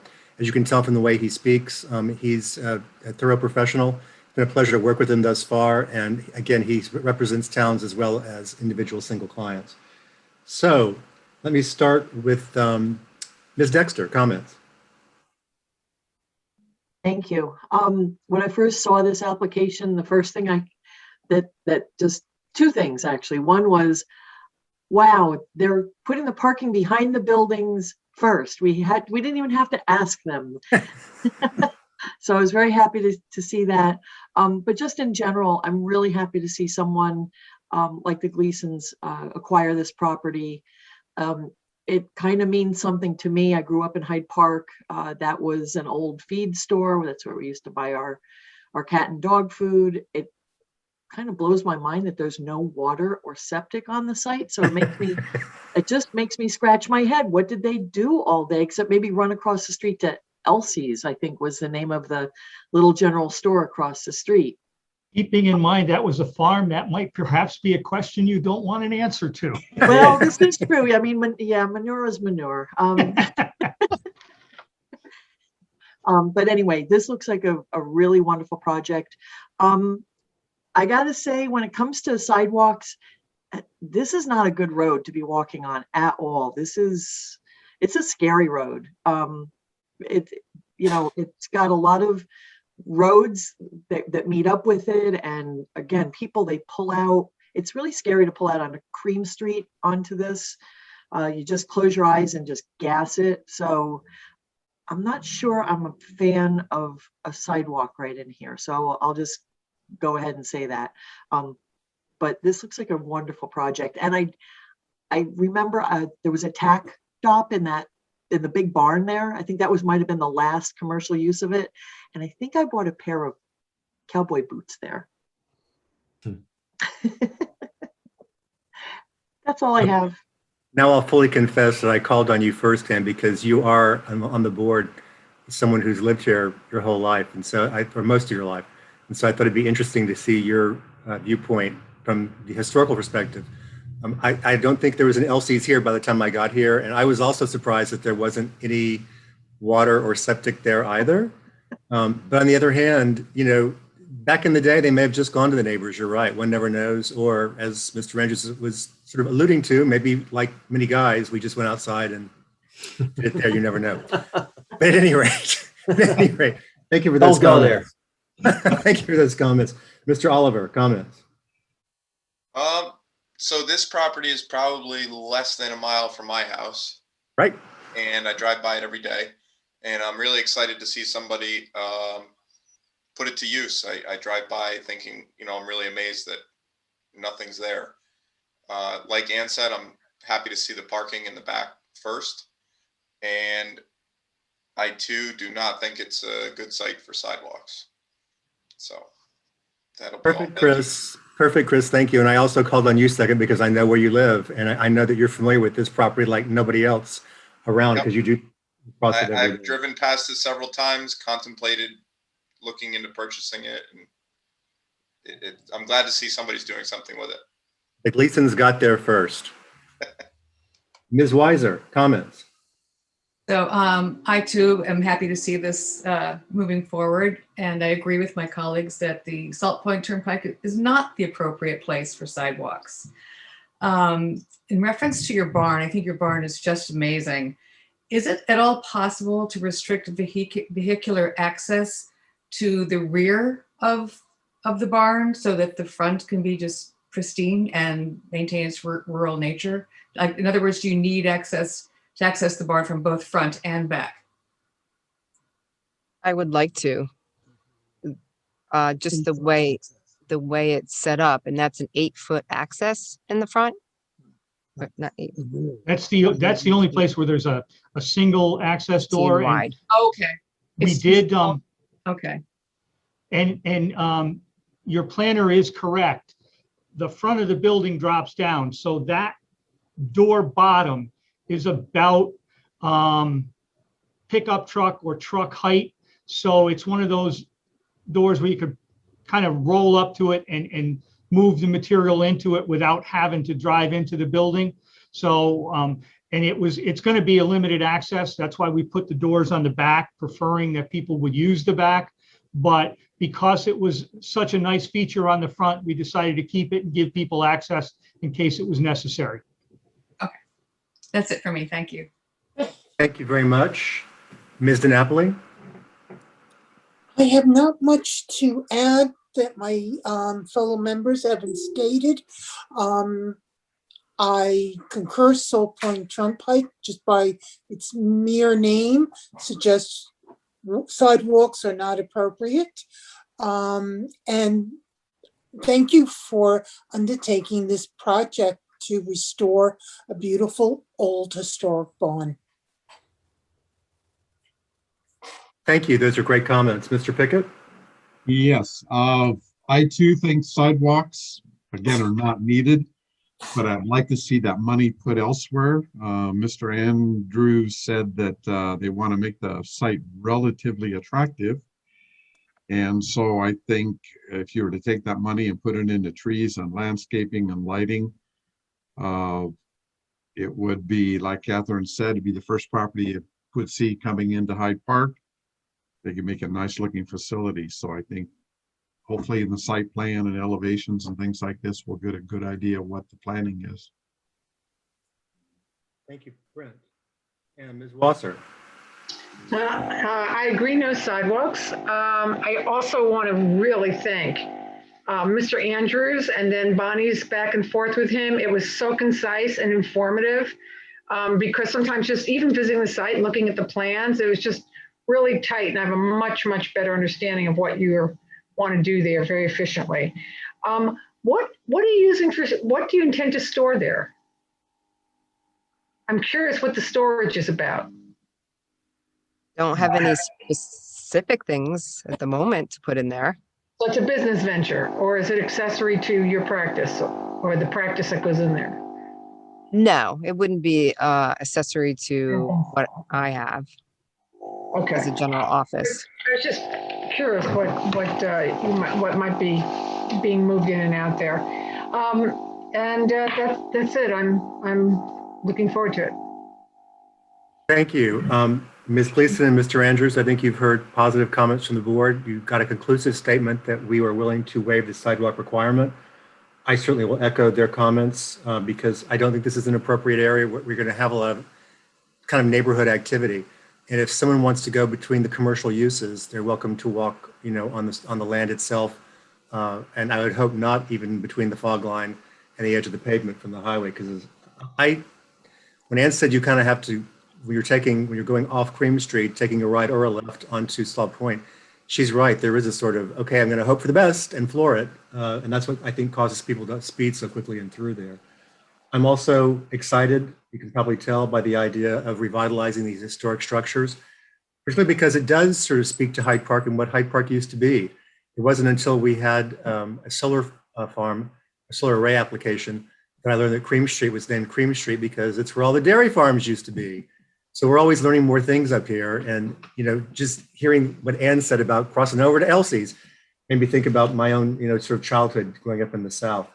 I do want to point out that in terms of landscaping, the section, I'm not sure Bonnie was quoting from it, but there is a section that if you're going to increase building or use by buildings by more than 1,500 square feet, street trees are required along the front edge, but this is not increasing that section. There are sections of the code that say that we should be providing appropriate natural spaces for the public, et cetera. That includes landscaping. More importantly, in 108-4.5D1 CE, screening should be provided to minimize the view of any off-street loading dock from any point along a property line common to any residential use or from any street. And the loading dock would, I believe, be visible from the street. So it's up to the board to address whether you want something to screen that, or if you think it's attractive, because it's supposed to be an old barn, as to whether you would like to be able to see the loading dock in the door. I mean, Ms. Weiser pretty much commented quickly, wow, that's a great looking, sliding barn door. Is there a way to even keep vehicles from being in front of it to use it? So just consider that as we go along. However, I will echo what Mr. Pickett had to say, which I do think that this area could be softened up with the addition of a few judicious trees, particularly around the walkway that's planned. You can't see it now on the screen, but the walkways that are planned between we'll call it the office use and the parking areas. All my colleagues have heard this before, but being a Southerner, I'm the person who tries to find shade to park in and walk under, because I grew up where it's really hot down in Texas and Louisiana. Otherwise, I agree with all my colleagues' statements. And I do think that with what Ms. Franson had to say about needing more materials and detail for the renovation, Tad and I discussed this with the applicants and Mr. Andrews. Our real concern is, of course, just that we've occasionally had people, and I'm not saying this would happen in this event at all, we've had individuals say that they're going to keep a building that's somewhat historic. It's not on the registry, it's still an older building. And then they say, oh, when we went into it, we couldn't really keep it. So we just kept one little tiny corner. And what was built wasn't like what was there beforehand anyway. So I know that's generally a concern for the board, is to make sure we keep the historic nature of the structures and what their original kind of use was in looking at it. We had discussed that, Mr. Chairman, and yep. To your point, there is a note on the drawing that says if you can't refix it the way it's proposed here, we've got to come back and see you before we do anything. So hopefully that helps down the road. But the Gleasons did their due diligence. They did have a structural engineer look at these things. They are salvageable, and we will do our best to broaden that explanation in our next submittal. And I think also based on some of the comments, particularly between us and our neighbor, it might provide the opportunity to put some nice trees and landscaping to serve as that buffer between us and our neighbor, so that their vehicles don't decide to drive up into our property. So we might be able to kind of soften that corner and landscape that a little bit more than it is. So we'll chat about those things, and then we will make a resubmission that addresses everybody's concerns as quickly as we can. Thank you. And I did note that I did see the note. I just brought it up because I wanted to make sure that everybody understood why we're talking about this. And also the Gleasons did inform us, it was, I believe, Mr. Day who did the structural analysis, who said that yes, it could be shored up and reused, that was the very first thing I believe Katie told me and Tom, when they came to talk about us, maybe about this about a year ago, was talking about trying to, now that they'd had someone go in through it and say that, yes, it can be kept, how do we keep it? So, and again, I'm as excited as all the rest of the board members, because every little section of Hyde Park, when it improves, it seems to have kind of a concatenative effect, or like a domino. Others follow. And so when we've been seeing this area improve, this is going to be a major improvement. And I'm hoping that it'll sort of trigger everybody else in the area to say, hey, we can make this spot look better too, because that's how things occur to improve, is little by little, they're joined, et cetera. I don't have to tell my colleagues, that's how sidewalks happen too. Even though we used to hear sidewalks to nowhere, we don't hear that anymore, because now we have a better, fully more integrated sidewalk system. And again, thanks to my colleagues for being so clear in the direction. So Mr. Andrews and Ms. Gleason, we'll wait till you have a new submission and just schedule you on, and then we'll go ahead and consider typing the action and circulating and getting going. Very well. Thank you very much. I Ms. appreciate Franson all has your a comment? comments. Yep, Ms. Franson. I'll just add one thing. I don't have my my photos in front of me, but I'm looking at Google, and it looked like there were spotlights that are on the front facade of the barn. And, you know, if it is beautifully improved and renovated, it actually may be nice touch to the extent it meets lighting standards to have some down lighting there. That would, you know, really emphasize the appearance of the barn once it's upgraded. So I'm just bringing that to your attention because I see it in the photo. I don't know if they're still there, but it really could be, you know, useful to highlighting the building. I suspect a vestige of those lights remains, but we'll take that into consideration going forward. Thank you. A vestige being the operative term. Ms. Moss, did you have your hand raised too? Kat, did you have a comment? No, anybody else have any comments? Okay, Kay, I hope that we got you some clarity here. Mr. Andrews, same thing. I look forward to continuing this application. Very well. Thank you very much. It's been very helpful. Thank you. Enjoy. Good night, John. Good night, all. Good night. Next item on the agenda is Holt property lot line alteration. Under our code, this is basically a minor subdivision, but if I can, before I turn it over to Mr. Martin, so these are lots that were developed by, I believe, Mr. Holt, Floyd Holt, who is a revered former teacher from FDR High School. Mr. Holt's father, I believe, developed this neighborhood back when. And so in essence, I'm going to sum this up quickly. Current parcels B and C are disappearing. There'll be a new parcel A of 19.41 acres with an access from Holt Road. And then there's a few other series of smaller things, but basically they're just running through some lot lines to clarify if that makes any sense. So Mr. Martin, again, this is the first time the rest of the board will have heard this. So let me turn it over to you. Okay, can you hear me? We can hear you, but we can only see your forehead. Okay. There you are. How are you doing? Yes, there are, firstly, Ernie Martin, I'm the project engineer and surveyor for the Holt family. And it's the intent of this application to straighten out and realign some property lines, either with the Holt properties and or some adjacent parcels.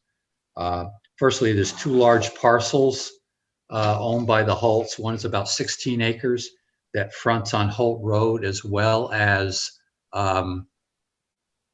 St. Andrews Road. And then there's also a smaller parcel of about 4.6 acres that fronts totally on Holt Road, and it has a house on it currently. And that house is actually the home of Mr. Holt's mother, and she still lives there. And I might add that she just recently turned 100 years old. So that being said, we are looking to realign the property located to the southeast of the Holt home where Mrs. Holt lives, to realign a property there. Then the Holt home itself, we're looking to put that on a separate parcel, simply just extending the property line back to the southerly line of the Holt property. Then the common property line between the 16-acre parcel and the 4.6-acre parcel, we're looking to eliminate that property line. And then also further down Holt Road, I believe it's 63 Holt Road, we're looking to realign the property line there such that it's a rather odd piece of property. We're looking to take the westerly side of that property and eliminate that. However, there would be property to the north or northeast of the existing house on that property that would be added to the property. So we're making that property slightly larger. So that, then also, and we really don't show it on this map, and probably in hindsight we should have, but there is a small triangular parcel of land that is, and I forget which addresses it's between, but if you go the house past where Mrs. Holt lives, then there's another house which is a triangular shaped piece of property that's not owned by the Holts. And then there's another little pole so to speak, that has frontage on Holt Road. There's a small triangular piece of land there that it's only maybe a third of an acre at the most. And that would be, our map is showing that that would be combined with the larger parcel. Thank you, Mr. Martin. Mr. Holt, do you want to, before I start calling on our consultants, do you want to add anything yourself? Well, I just want to, first of all, say how much I appreciate the help from Ernie Martin and the members of the planning board and yourself, Chairman, and also Ted and Cynthia, as well as the engineers, Pete and Joe. And it takes a lot of people to do something, projects like this. But as Ernie mentioned, we're trying to merge these properties, simplify the structures, and beautify the properties in the process. We also want to correct a few things, right some wrongs, if you will. So we're straightening out this some lot lines. And by way of history, my family we were the ones that gave the county the easement or the land to build the St. Andrews Road. And it's on the north side of the 120 homes that we built in the Holt development. The Dutchess County was very kind to give us access and egress onto the St. Andrews Road too. So we aren't landlocked or anything like that. So we do have that access. The only thing that we can see is that all the taxes are paid, so it should be pretty straightforward, but there is that 0.4 acre piece that Ernie mentioned that my mom owns, but being 100 years old, I mean, she was struggling with the taxes. And right now it's going into foreclosure, that piece. There's a good chance we may have to buy it back just so that we can simplify this process. It's about $6,500 or $7,000 of combined land and school. She just simply couldn't afford to pay it. So I'm not sure if it has any bearing on that, but we wanted to check with the board to see what they thought about it before we do anything. So just for clarification, I had trouble following can someone identify this triangular piece can you annotate, Ernie, so we can see it? I'm not sure I can do that from Here, where I I'm at. I have a controller. So this is Mrs. Holt's house here, right? We can't see what I can't see Yes, what you're showing. Oh, there you go. Okay. Yes. So Victoria, if you just take your controller, go northwesterly, cross over the house next to it. Can you do that? West. Northwesterly and parallel to Holt Road. So here? I'm not. Oh, yes. Okay. Right in there, Cynthia. That adjacent parcel further north, there's a triangle piece of land that has no road frontage. It goes from the upper, no, not that far. It would be the southeasterly corner of that parcel that you just had your cursor on. Okay. I guess I'm not understanding, but if you're changing the lot line, are you changing it as part of this map? Yes. No, what we're showing here is that basically we're eliminating that parcel. So it's being combined with the 4.6 and the 16 acre parcel. So if it's in foreclosure, you're not going to be able to file the plat, right? Because you're going to have to show that taxes have been paid on all the lots before you can file. That's correct, Victoria. Okay. So our plan is we have several options. So either pay that $6,500 or $7,000 off, then that would be the only small little piece there, or let it go to foreclosure, or sell it to the neighbor who's contiguous there. It's like he said there, it's a little bit of northwest of where you are. There's a bigger piece of property over there for the house. So we could do that. We also could do an easement next to my mother's house. So there's a lot of different options, but probably the easiest thing to do is for us just to pay for that. The only problem is that we felt that was an awful lot of money that the previous assessor levied on my mom for a parcel that's only got 10-foot frontage, and you can't build anything on it. Okay, because it's 0.4 acres, it doesn't fit any of the requirements.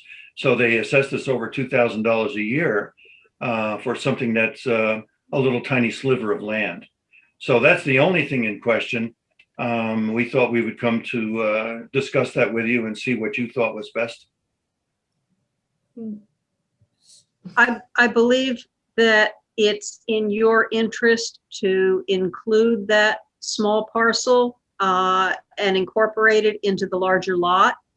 That way your main piece in the back, the largest piece that you're creating, will be able to have 2 access points. If you say there's one on St. Andrews, the other access point onto Holt would be through that pinch point. And if that existing parcel remains and is sold to someone else, you do not have a wide enough section to have an access onto Holt Road. So I think it's in your best interest to include that and incorporate it into the large piece. Okay, sure. That is one of the options. The other options, and I don't know if you can see it on this, you probably have to zoom back a little bit if you're in control of that. I can tell you that the house next to my mother's house is owned by her grandson.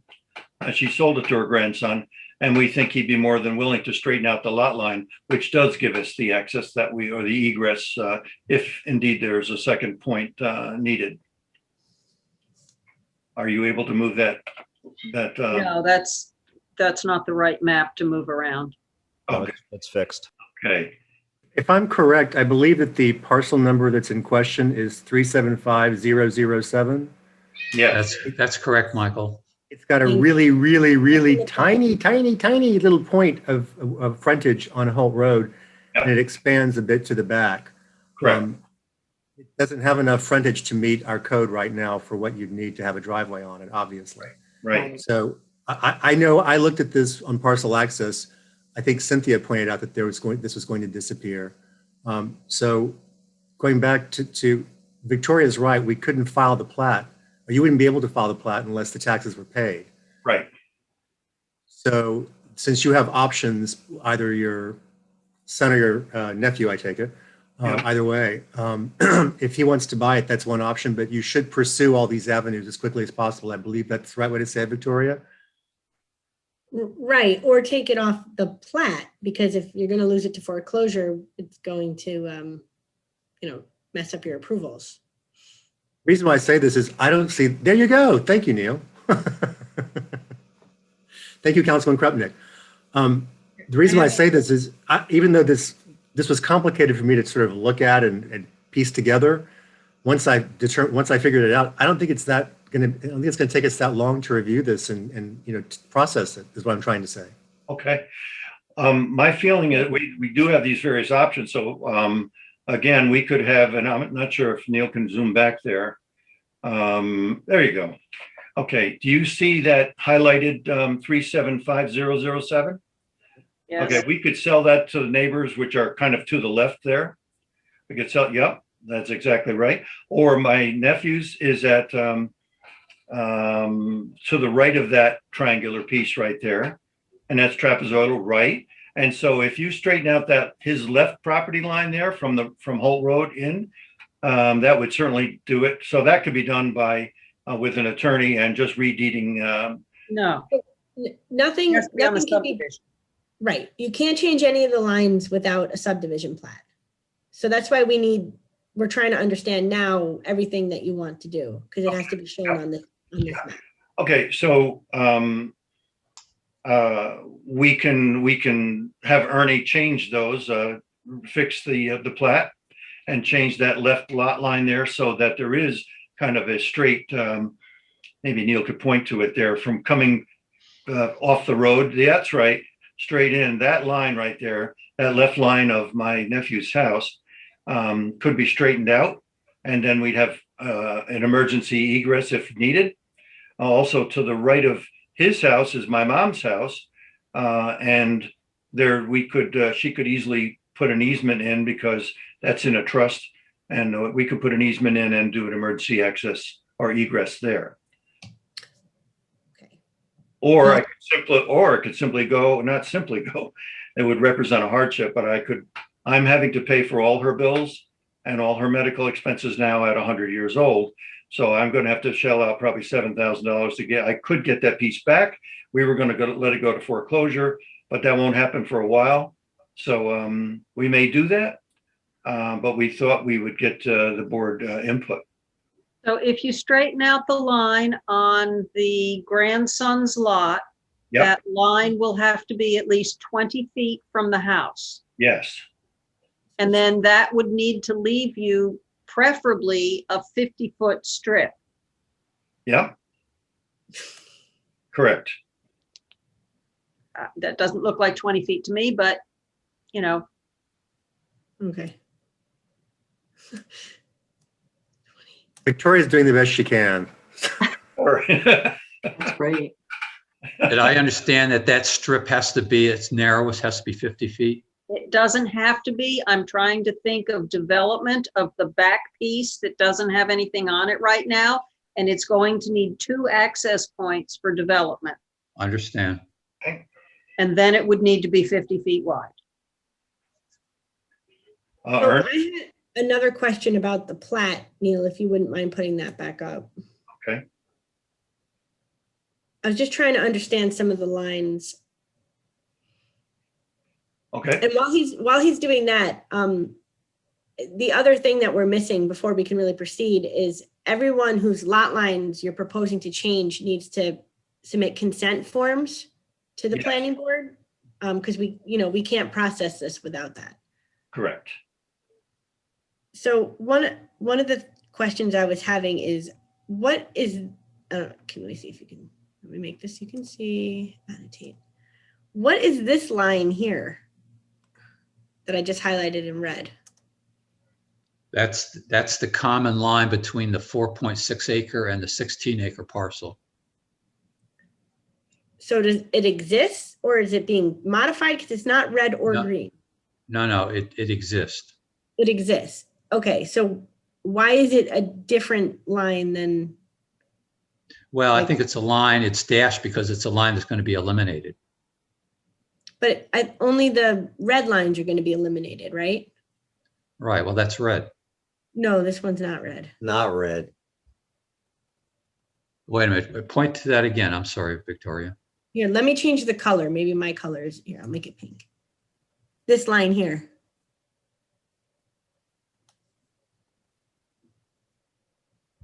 I'm just trying to understand why some of the lines are like. Oh, no, those, Dash. that's just an existing lot line that's within that parcel. That's not affected by this application. Okay. So the ones that are ... are just existing, and Yes. you're not changing any of the solid black lines. I think the solid black lines are outlining the entirety of the application. Okay, thank you. Okay. I think that makes sense now. Oh, I have some comments too when we get to it, but in terms of trying to clarify some of it, but I'm just making sure that the board understands what's being proposed. Yeah. I'd love to see more color coding on the next plan that comes in.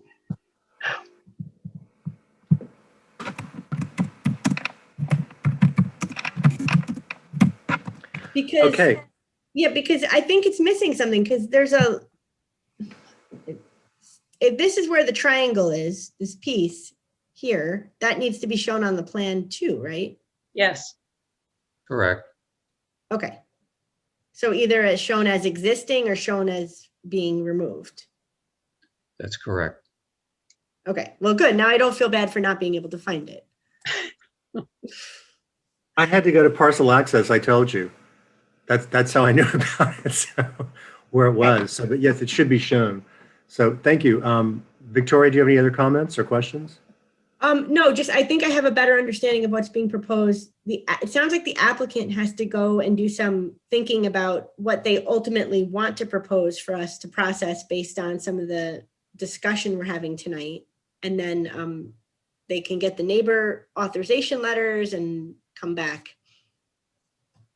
Absolutely.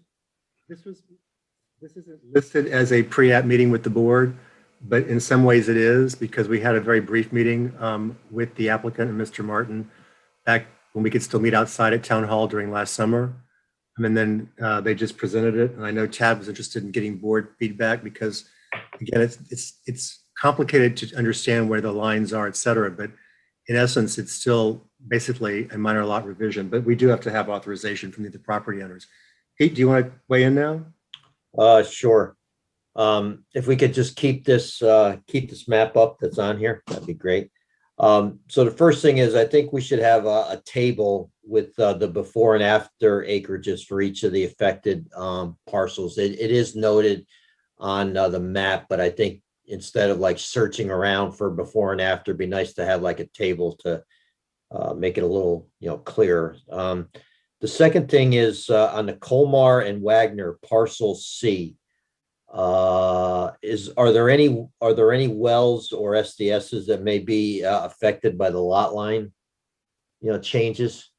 We checked that, Pete, and there's a well and a septic for that house. Yeah, right. The well is right in front of the house and the septic is directly to the rear. So it would not be affected here. Okay, all right, that's fine. Could you show it on the plans, the approximate location, so we can put that on, but the thing is, what I don't want to put it on because this we're treating this as a permission to file. Yeah, you won't be able to file it. Even if it's shown as reputed SDS?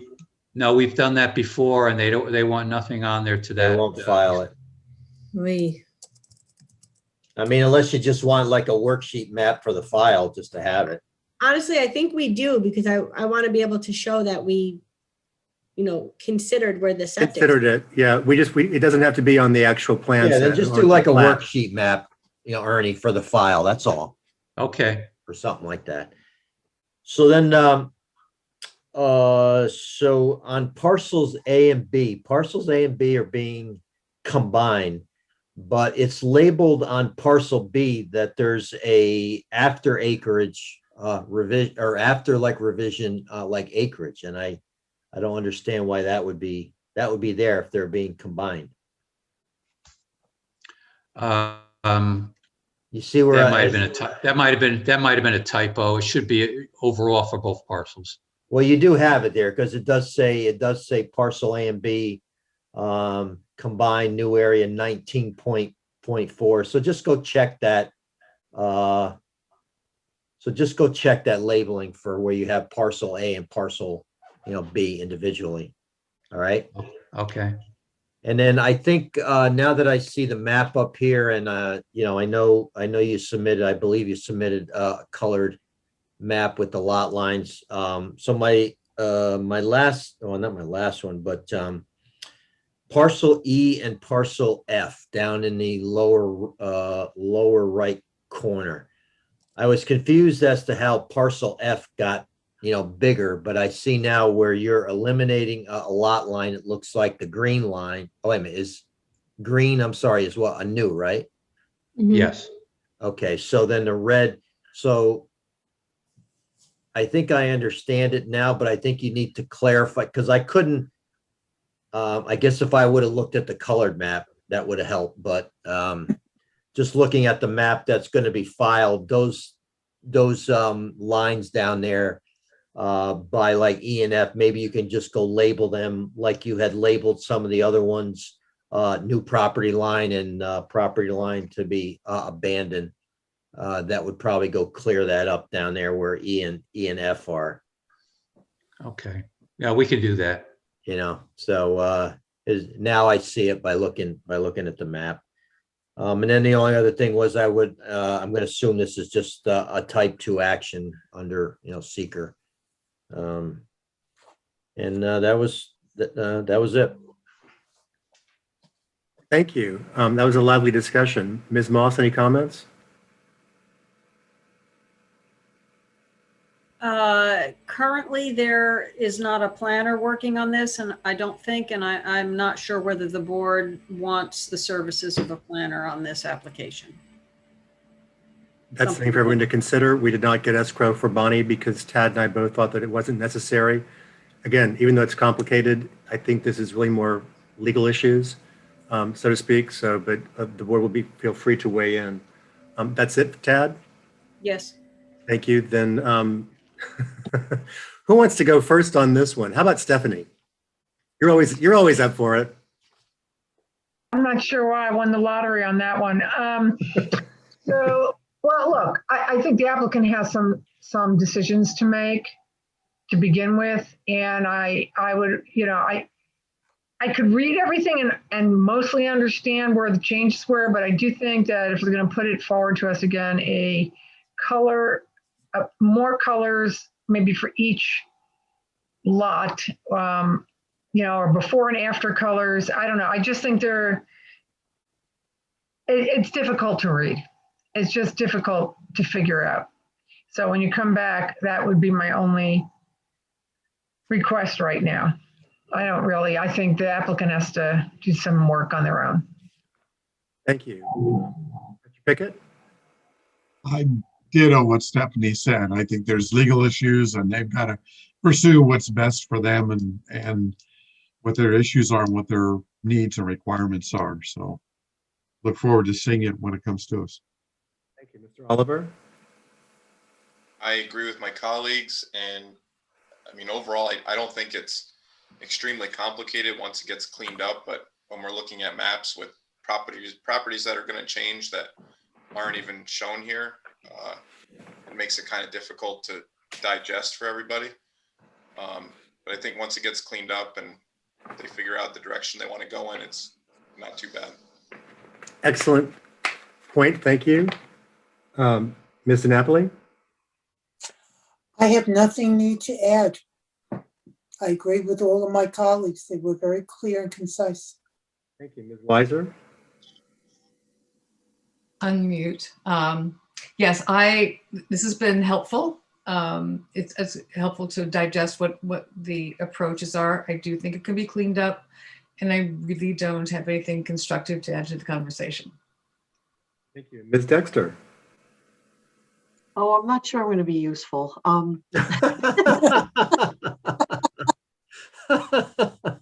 I do concur with my colleagues. I think instead of trying to bring in more colors and stuff, I'd kind of like to see a before and an after. So here's what it is, and here's what it would look like after. Might help to show, because at this point I'm just my brain is not working to figure out what it might look like afterwards, because we have so much going on all on one page. So I guess I'm looking for layers. I think maybe that might help. And then that weird little triangle, I mean, that definitely has to be settled. I mean, the first thing that popped into my mind is, can they grieve it? Grievance day is coming up. Talk to the assessor. I can answer that question. I spoke to both Hyde Park assessors and also the Dutchess County tax, and they said that all the money that is due right now, you can't change that. Oh. Okay, but you can change anything going forward. So we are certainly going to appear before the grievance board, but I think one of the options is to just pay it off. Yeah. So we don't have incur any more penalties or whatever. But the other thing is just to let it go to foreclosure and straighten out that one lot line next to my nephew's house. And that solves the problem without having my mom had to pay, $7,000. Can I just say, if you let it go to foreclosure, that's definitely your choice. But when you do go to develop, you may have opposition or you'll have to deal with another party should you need to straighten that line again or widen it. Actually, yes, you're right about we would have to maybe deal with someone else. We could have somebody bid for us on that property and pay substantially less, $200 to get that back versus $7,000. But I think if we straightened out my nephew's lot line there, as they pointed out before, and made that, instead of trapezoidal, squared that up off the road, and if there were the correct meets and bounds, a 50-foot right of way, I think that that would solve the problem. But we will certainly look for solutions, the best solution we can. And I do agree about, see, we've lived this whole parcel as we do with all our properties. So I think a heavy line around the entire parcel afterwards would be would clarify things. Before, like a before and after was suggested. I like that idea. Great. Thank you. And, sorry, and I just, sorry, and just one more comment is, Mr. Holt, you were my physics teacher back in the day, and I have been instilled with a lifelong love of science, and I wanted to thank you. Oh, thank you very much. I announced at the beginning he's a revered teacher, former teacher, I should say. I've heard from many people who grew up here, similar experiences, Floyd. You left a lasting impression on lots of people, and that means a lot. Well, I appreciate that. Thank you very much. So I agree with Ann. I think that a before and after actually would clarify this much better. It wouldn't make it, it'd make it easier for everybody to see and understand what they're proposing. You are going to have to make a series of decisions, just as Victoria said. When it goes into foreclosure, there's no guarantee who's going to get it. I mean, I see when the county legislature approves these and what the amounts are that they get, and it's astonishing. You know, you can pick up sometimes lots for as little as a couple of $100s. Yep. It's amazing. So you could have someone bid for you, but you might be outbid is what I'm trying to say. And then you don't want to lose control of all that. But at the same time, paying $7,000 in back taxes that's owed is a lot different than thinking, well, I could get someone to just bid, you know, a lawyer to bid for me and they get it for $300. So I understand your quandary there. That's a lot of shekels there, so to speak. So you'll have to make those decisions, and you do have the option of, you know, conferring with your nephew as to whether or not he wants to cooperate and then create something that would ultimately solve stuff too. But that doesn't still solve the back tax issue, I'm aware. So that's a great suggestion, to go check with my nephew to see if he will agree with that. And and Ernie is an expert at what he's doing there too, so he knows if that would be the desired outcome based on what the board has said here tonight. And the other thing is that it was mentioned by Mr. Sotero, but I do agree. I think that you're going to need to show a table with the acreage of all lots, both the new and old. That just, the tabular summary is going to help for the future as well. If there's future development on the new big lot, which there certainly could be, that would assist us on that as well. Other than that, we just need the authorizations from all the owners whose lots are affected. Yep. So this will be another one where I guess we'll just wait to hear back from you. And then once you are further along with Ms. Moss, yes? The grandson's, the nephew's lot can't be any smaller than half an acre, because that's the zoning district. So Okay. be careful when you figure out how much you're going to lop off, that you still maintain the appropriate density for that lot. That's what Tad was saying, was with this 20-foot side yard, you need to make sure you don't make it a non-conforming lot that would need a variance, because then you just get more expense and more time trying to create this. So Understand. Well, you're a professional too, Ernie. We've been dealing with you for years as well, so I know you do. So we're just reiterating it, I guess, out loud for our own purposes as well. So we'll wait to hear back from you guys. Okay, very, very good. Thank you, and good evening, everyone. Pleasure to work with you guys. We'll see you soon. Thank you. Bye. Thank you. Good night now. Hi, thank you. Thank you.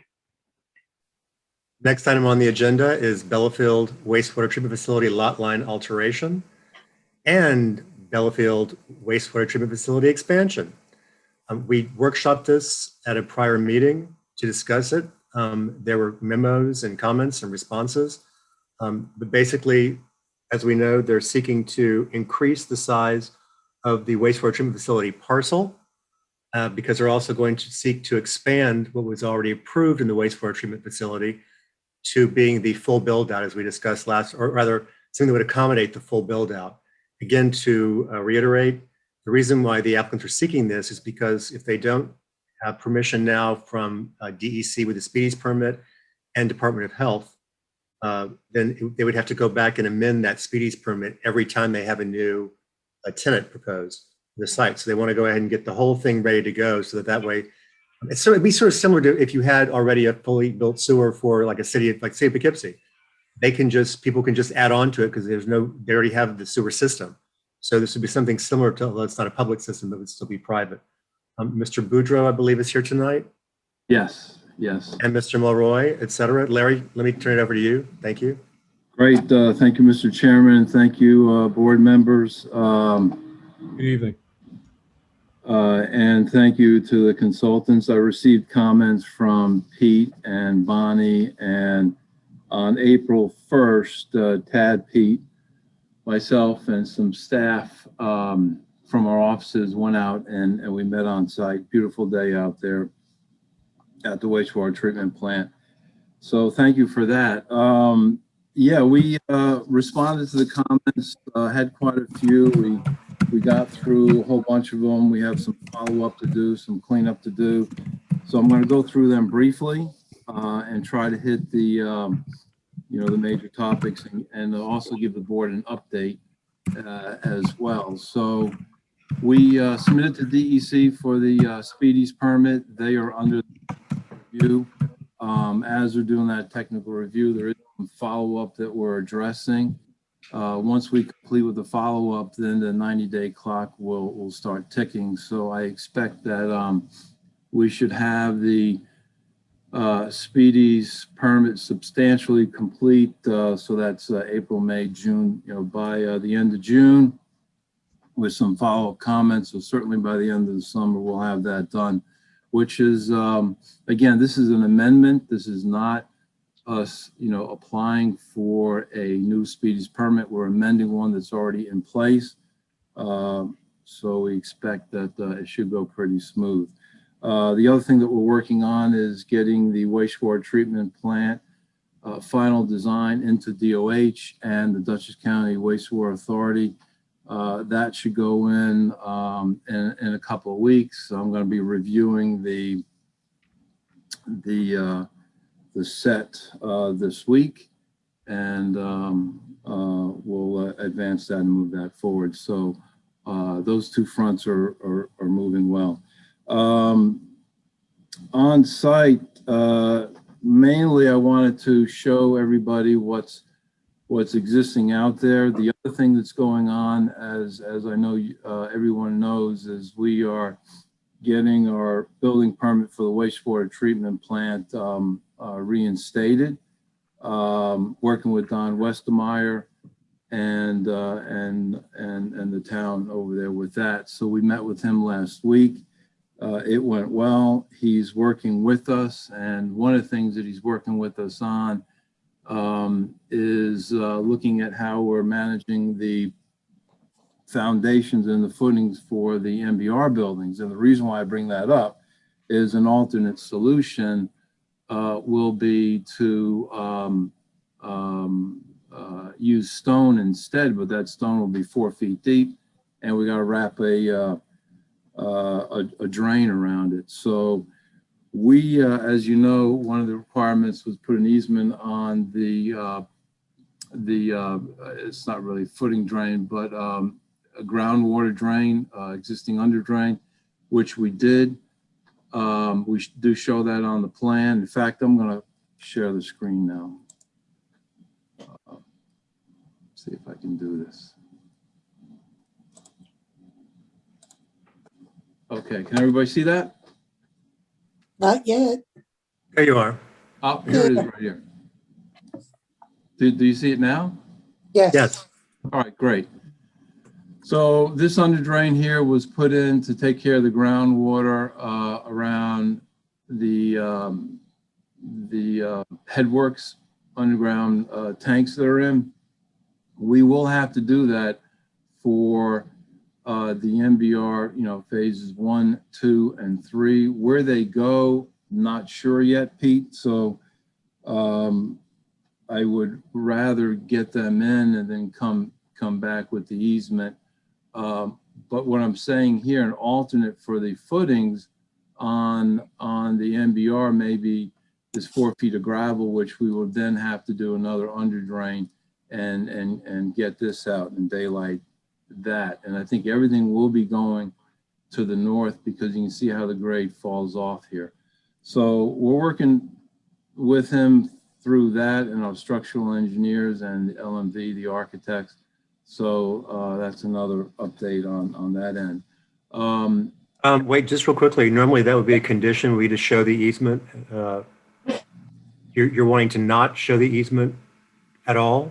No. Showing the easement on the existing underground pipe, this one right here, absolutely. But the future under drains, I'm not sure where they're going to be. I know, but if we're approving the future, if we're approving this expansion, wouldn't we need to know where they're going to daylight? The under drains? Yeah. Shouldn't that be shown now before we can actually approve, or that would be a condition of approval?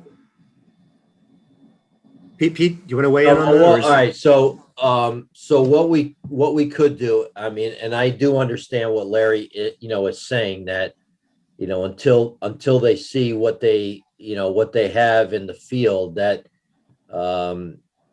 it's going to be hard to determine where the best place to outlet the drains are. Most likely it would be in the same areas where the current one is. So yeah, I could see where he'd be hesitant to say, well, I'm just going to make that easement like bigger, and then something happens in the field and the contractors say, well, it would be better to route it over here. Go. So, but what we could do is,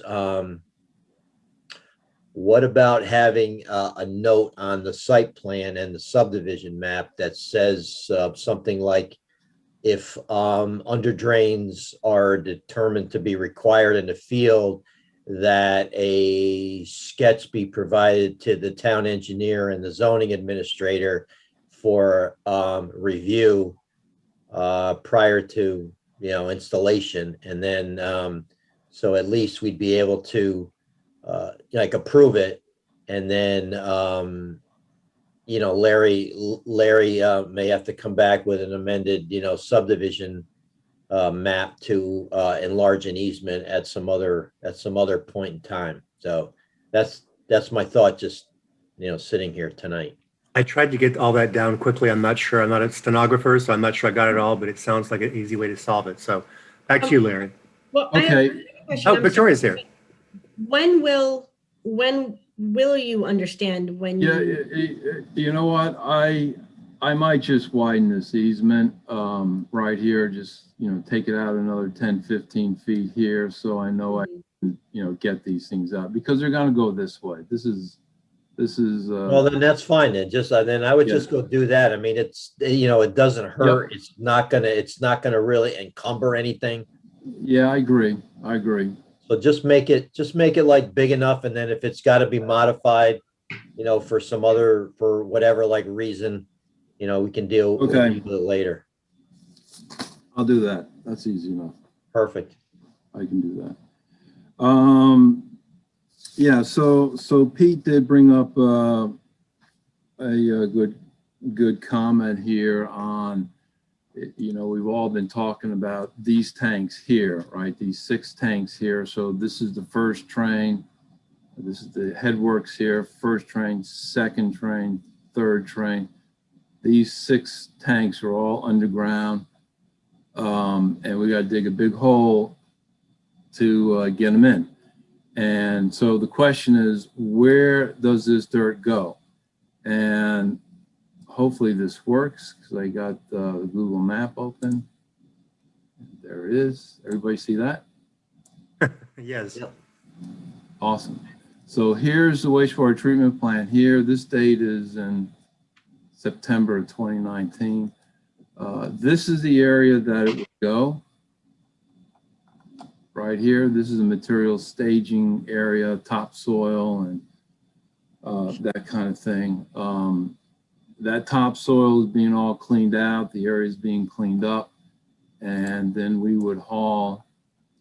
Hold on. Yeah, we'd haul from here to there.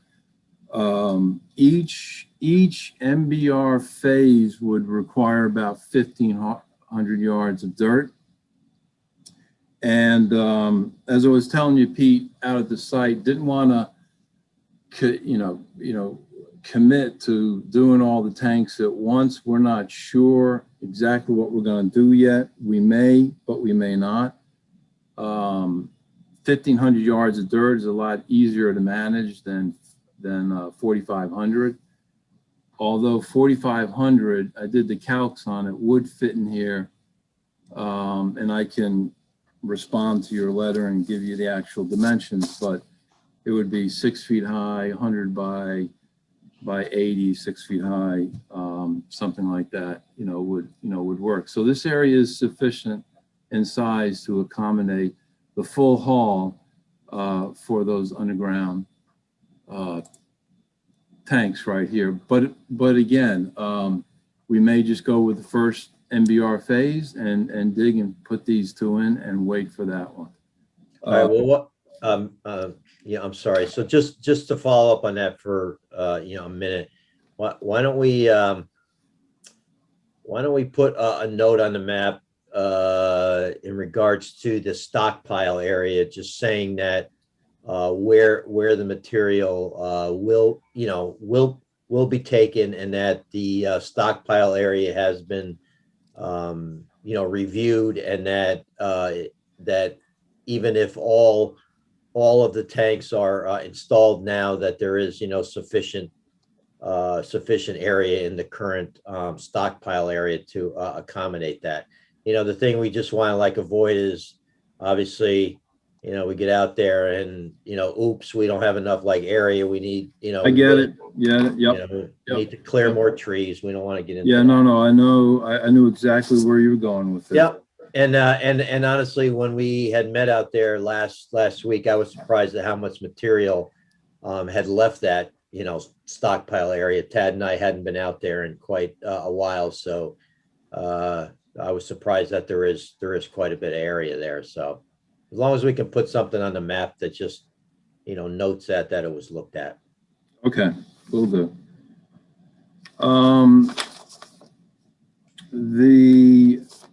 Again, just so everybody knows, the idea with this facility, it'll be gated, because that's your last question, Pete. Will not be fenced, but will be gated. All these tanks are locked. All the MBR buildings are locked. Everything is locked. So the idea is to gate it.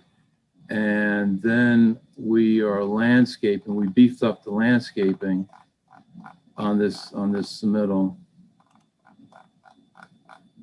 which is right here. So we beefed up this area all through this area here.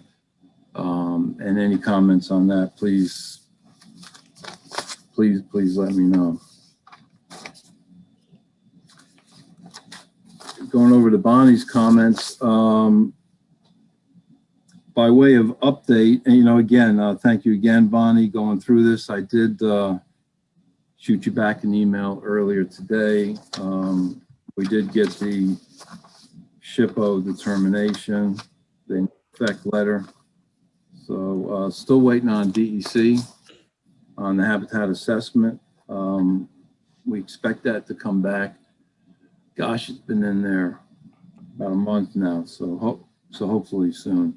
By way of update with the Corps, as you know, we submitted, again, I said this last time, we submitted a revalidation of the overall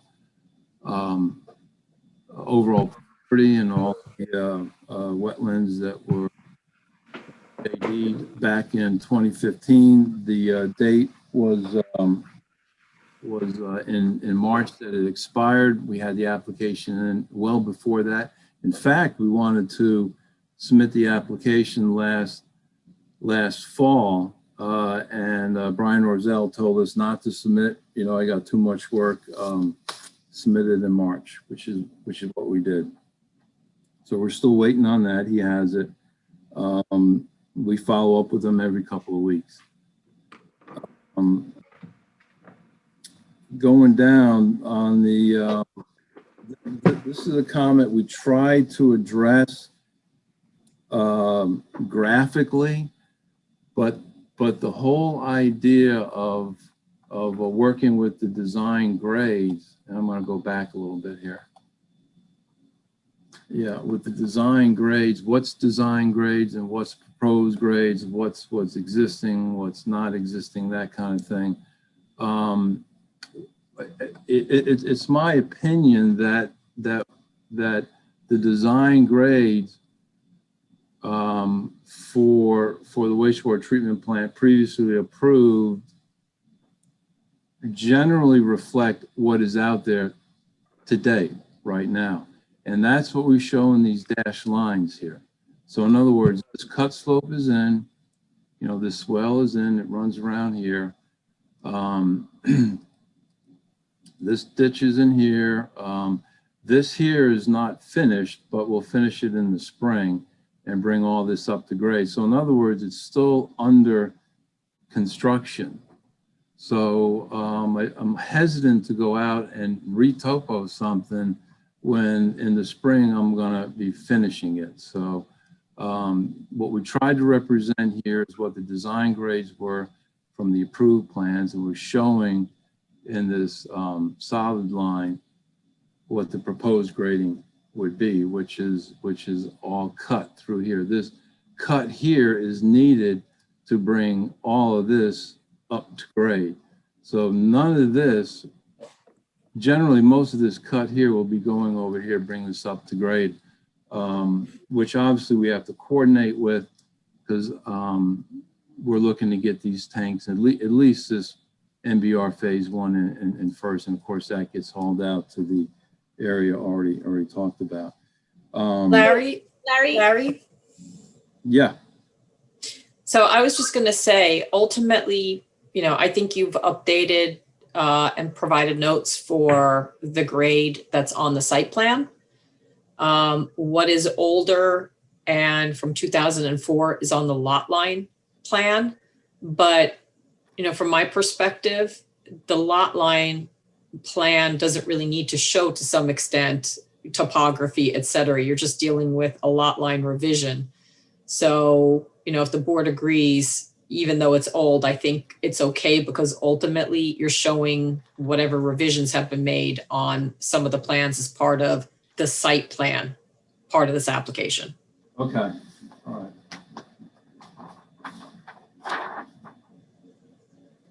Okay, great. Did I solve it, Victoria? Yeah, I like that. Same thought, I think. I like that. Yeah, going through your comments, you know, good catches. I got to, you know, just follow up with them. We've made a lot of progress, and again, you did. You know, I think for the most part, my comments were minor in nature. I think some of it was just cleanup. You know, making sure, for whatever reason, I think that the lot line application has TR sewage works. Yep. That's noted. good. Yep. Right, but the site plan application didn't. So they were those kinds of, at this point, minor, again, types of comments. And if anything, we were reiterating and just reminding in our comment memo, the planning board, of what the process is, and also, you know, making sure we get the referrals out. You know, we have to obviously send to DUTCHESS County, whatever other agencies, you know, simply as a reminder to continue the process. Gotcha. Again, as soon as we get the response back from DC, we'll get that out. The last thing here I want to note is I wanted to get Tad out to the site and talk about the trees. You know, I think Tom and I and the whole Belfield team, you know, we understand, you know, the importance to protect and save specimen trees to the extent possible. Now, the wastewater treatment plant had some really nice sycamores in there. That's where they like to grow, and that was tough getting them down. But we didn't scrap those. You know, Tom took those, and he can even tell you what he did. But he had those milled, and they're up being, you know, dried right now, and they will be used to make furniture for the site. We did save the big sycamore that we're very, very proud of and work hard to continue to save that. And Yeah, we have an outside arborist, Green Cross, monitoring that tree, fertilization, water, making sure the root system is strong. Andy Farrell's obviously out there all the time too, but Green Cross is the official arborist that's out there watching that tree. And Larry's right. We did any tree, unfortunately, that we had to take down for this, we have stored, had milled, and it's stored, and it will be used within the whole project, whether it's furniture, bar tops, benches, what have you, as well as on the trail system. Again, our main goal, to the extent we can, is to really keep those heirloom specimen trees there when we can. It's not cheap though. Yeah, and then I wanted to, just make sure I understood where the town was coming from, which we do. But the other thing too is the trees in this cut area. Once you expose, the edge of the clearing, a lot of these trees are starting to fall down. And in this immediate area, we didn't see any significant tree other than there was a sycamore further back here. If you want, Tad, I can go GPS that sycamore and get it on this plan, to show you. I think that would be of value, so I can do that. He does want that. Yeah, I will do that. And while I'm out there, if I find any more, we saw one up here. I'll GPS that, get that on there. The map is not on the screen. Oh gosh, sorry about that. We see your pretty face though. Yeah. All right. Well, I'll do that. Well, Andy Farrell is also working with Larry. She's mapping out the trail system, which has already been sort of outlined, and these trees are going to have labels on them, age and what have you, as part of the trail system and part of the incorporated into the park. That's all I have. Victoria, I did speak with Jennifer this afternoon, and she said she was going to contact you, and that's the last I've heard of her.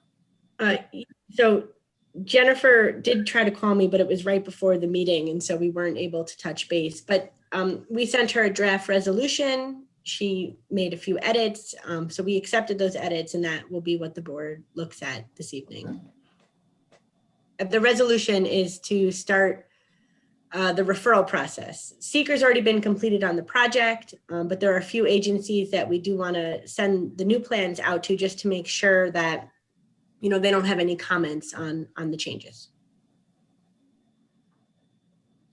Okay, great. That's it with me. Lots of technical discussion there. I doubt you're going to hear those kinds of comments from my colleagues, but I want to thank Bonnie and Pete for going through this, as well as you, Larry.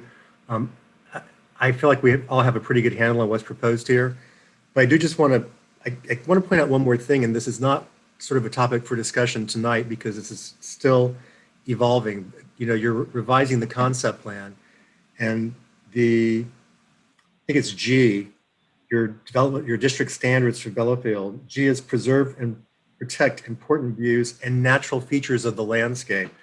When I read through the narrative and sort of the draft revised concept plan, a lot of what you're using to justify that is that you're keeping a big amount of open space, so the natural features stay there, which is great. But I think that the board, and I'll let them weigh in, but in terms of the trees, I'll be happy to go out with Tad if she wants to go, or whenever she wants to go. But there are certain things that I think would make this, I know I harp on this, but no one wants this to look like a mall. And that includes Tom, I believe, it's any partners he has, where you just clear out everything and then see small scrubby things that take forever to grow. Because there's so much. When you showed the Google map location just now of the site, and I saw how rich the trees were undulating in through there, et cetera, I thought that's what we'd like to do, is try to preserve certain aspects of the natural features in there, so that it won't, when this is built, it's not going to look like it just has been vomited forth. It's going to look as though it's nestled into some existing trees to make it look like it's already old growth, so to speak. That's at least one of the things I've always thought about. But that's sort of an aside. I just wanted to point that out, that there's a reason why we've been asking for those trees as well, not just their historic nature and their size. And by the way, Tom, that's great. I didn't know you used those sycamores that were taken down. sycamore wood is so hard. Furniture is about what it's used for, sometimes paneling and butcher blocks because it's not easy to split. But it's often used in furniture because it's hard nature. So that's going to be great that you've. Yeah, we have a lot. I mean, it's amazing how much has been stored right now and the inventory. We actually had to get it insured. But Mike, if you ever do, I know I've invited you down at least a dozen times in 10 years, but if you ever get down to Serenbe, you will see how the houses and everything else is all nestled into the trees. They did not clear cut anything other than the footprints for the most part. I was going to say, I've seen it. I haven't seen it physically, but I've actually gone on Google and done the, Bonnie knows how to do it better than I do, but where you can go to street level and actually eye everything. And that is something that's great there. I often talk about Warwick Grove, I believe it's called, what a great development that is, but they also clear cut that area, even though part of it had been a farm. It's taken a while for it to sort of look like it fits into the landscape and the existing historic nature of Warwick, the community. Tad, do you have any comments? None? Bonnie, do you want to continue on with any of yours? A lot of them were addressed. Yep. Yeah, I think most of them have been addressed. And again, others are just minor that can be addressed by Larry. Victoria, any other comments from you? Not at this point. Okay. Then let me start. Can I change my mind? You may change your mind. One of the things that our MS4 communities are implementing is that if there's going to be over 5 acres of disturbance and a waiver of the 5-acre disturbance limit under MS4, that the planning board has to authorize that rather than just the town engineer and myself. So I'd like to have an estimate of the disturbance areas, and that includes the stockpile area. I don't know whether it's going to go over 5 acres or not. Currently, your weekly reports are showing like 6.5 acres of temporary disturbance, and I think we need to. Larry and I and Pete need to talk about what a temporary disturbance is and whether or not what is actually stabilized is not temporary, but is more of a permanent stabilization. Right. So I think we need to go through that and make sure that we're all on the same page with the meanings of the terms. Okay. That was somewhat elusive, but I believe if I can translate that into layman's language, you're sort of looking to see, even though the stockpile area is temporary, it's not temporary in the sense that it's just because it's already disturbed. So would that count toward the 5 acres or not? Is that what you're saying? No, there are pad areas that are listed as temporary disturbance and shale areas as stabilized, I believe. Right. Permanent stabilization, right. But I think some of the areas that are listed as temporary stabilization probably qualify as more permanent stabilization. And that's important going forward because we would have a baseline of less disturbance.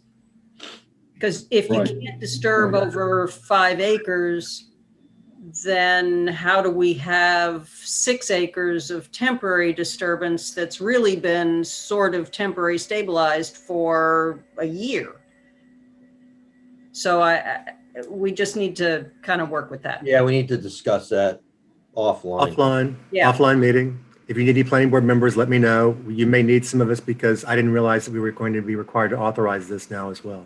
Well, but Ted, we can talk about it. I don't want to. No, not now. Yeah. Oh, no, this is offline. This is offline. Just let me know if you need anybody else. Okay. I'll So let me start with Mr. Pickett.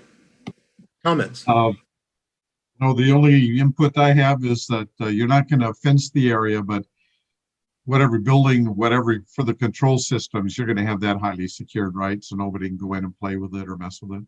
Correct. It's all in the lab building. Okay, great. That's it. We have security cameras there as well, Brent. Okay, great. Thank you. Weiser? I have nothing to add except that I agree with you, Michael, that it's imperative that we do whatever we can to keep the old growth trees. It's imperative. Thank you. Thank you. Ms. DiNapoli?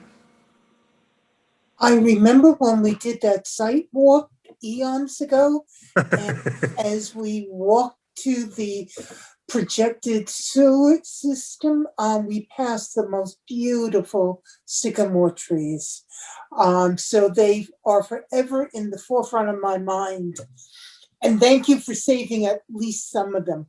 I envision the ones you've had to take down to be benches because they should be outdoors.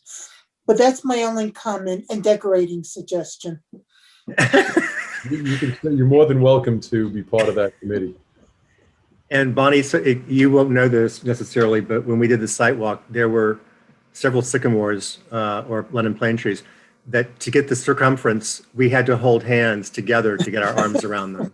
They were that big because of course those are really long-lived trees. So it's I appreciate my colleagues, saying this as well.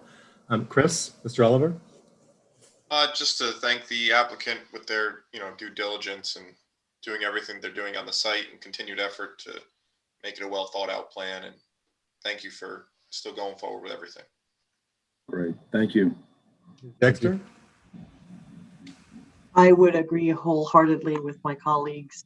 Can you repeat the name? You said, what is the name of the development where they did nestle the construction in amongst? Serenbe. Serenbe.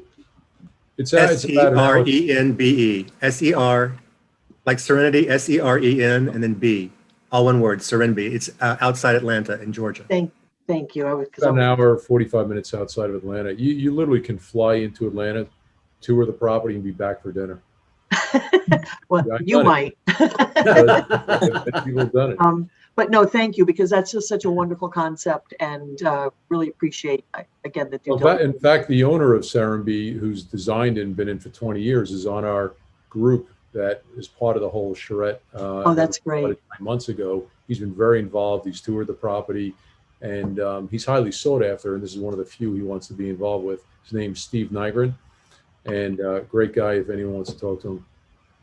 That's awesome. Thank you. I'm sorry. Whereabouts is it located? I used to live real close to Stone Mountain. It's south. No, this is southwest. Yeah, South. Okay. Yeah. Okay. Any other comments, Ann? No, that's it. Thank you. Got it. Ms. Wasser, see, I saved you for later. Thanks. I was sure you were going to come to me first. That sounds like Serenbe's on the way to Montgomery. So I didn't think I had any comments, but then when the tree comments started to develop later in the presentation, I remember the last time I asked about the 250-foot diameter protection zone around the treatment plant for, among other things, odor. And I believe last time when I asked Larry about it, he said, well, trees tend to mitigate the odor.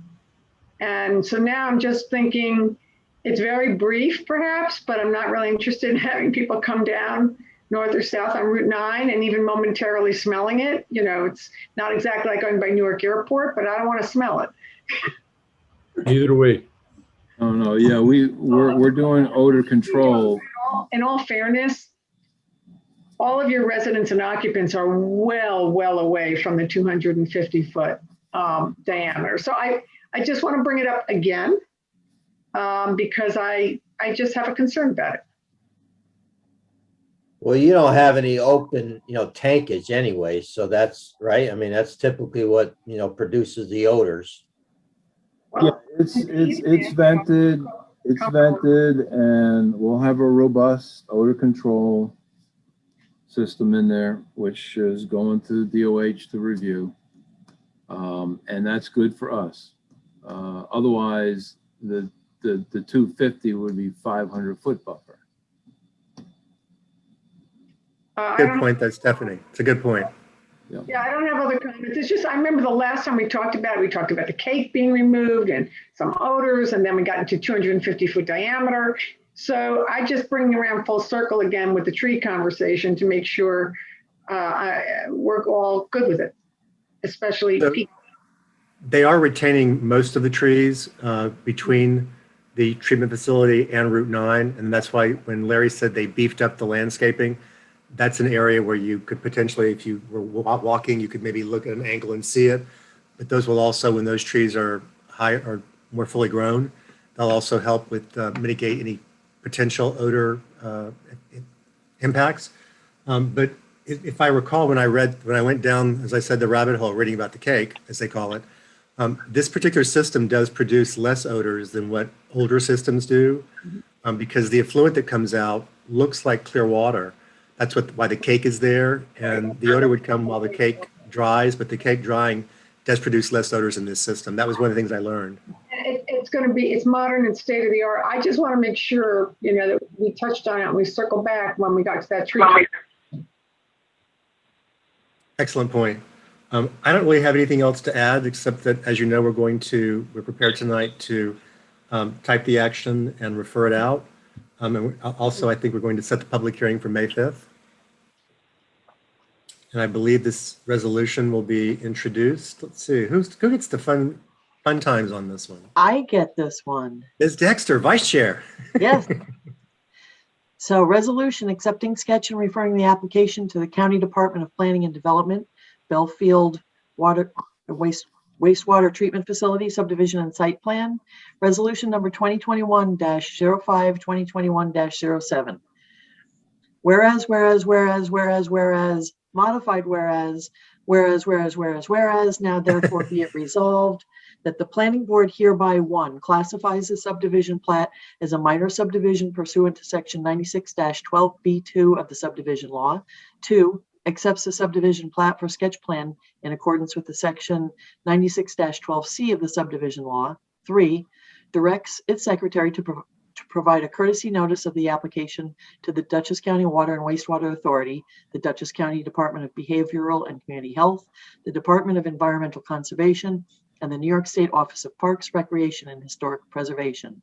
4, directs its secretary to refer the amended site plan set to the Dutchess County Department of Planning and Development pursuant to section 239M of the General Municipal Law. Do I have a second? Second, Ken Weiser. Thank you. Any further discussion? All in favor, please raise your hand. Say aye. Aye. Aye. No abstentions or nays, so motion carries unanimously. And now we'd like to set a public hearing for both the Belfield Wastewater Treatment Facility expansion site plan and the lot line alteration. So for May moved. 5th. Thank you, Ann. Second, Ann Dexter. All in favor, please raise your hand. Aye. Thank you. Aye. Aye. No nays or abstentions, motion carries unanimously as well. The next item on the agenda, What what date would that be, Michael? I'm sorry. May 5th. May 5th. May 5th, okay. Cinco de Mayo. Ooh. If we were meeting in person, I would make you some of my guacamole, I promise. And Bonnie would make some of hers. We would have a duel. Because mine has cumin and hers does not. Battle of the guac. And Battle of the Salsas. I make a mean green one as well as a salsa roja, a salsa verde. I can make a bunch of different salsas. So, and Ms. Weiser and Councilman Krupnick have actually had one of mine many different times. So, and as has Ms. Moss, now that I think about it, because she likes it spicy too. At any rate, Well, we've we'll been come asked. over after the meeting if you want. I'm doubly vaccinated. I wouldn't mind at all. So I'm starved for company. At any rate, we've been asked to reduce the performance guarantee. This was a bond that was accepted in the unlikely, now we know, event that construction started at the site and was never completed. Mr. Mulroy has, of course, kept it going and going and going. So we have a recommendation letter from Mr. Sotero to say that it can be reduced to $10,000 from $50,000. The $10,000 is based on a number that was estimated for what would be needed to complete a federal wetland restoration. The amount might even be a little bit high, but it's what they have on record. And as I said, Mr. Sotero recommended it. Anybody have any questions on this one? And I believe this resolution will be introduced by Mr. Oliver. Resolution to recommend reduction of performance guarantee, the Inn at Bellafield. Resolution number 2017-04L. Whereas, there now for be resolved that the planning board hereby recommends that the town board reduce the performance guarantee for site restoration to $10,000 in form, substance, and manner of execution of acceptable to the town board and the attorney to the town. Second that, Brent Pickett. Thank you, Mr. Pickett. Any further discussion? All in favor, please raise your hand, signify by saying aye. Aye. Great, thank you. Whew. Thank you, Bellafield team. This was a lot to Thank you, get through. everybody. Yeah, thank you very much, and everybody have a great night. Thank you for your time. Thank you. Certainly, given the amount of time you spend with the board and these hours, I thank you as a member of the town to see the work you put into all this.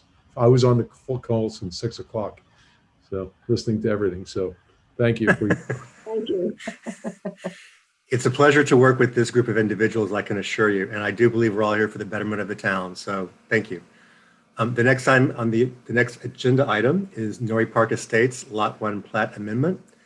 So in brief, the builder for this site relocated a driveway. The driveway relocation was not what was approved, obviously, and it was going over an access easement for stormwater. There was a back and forth.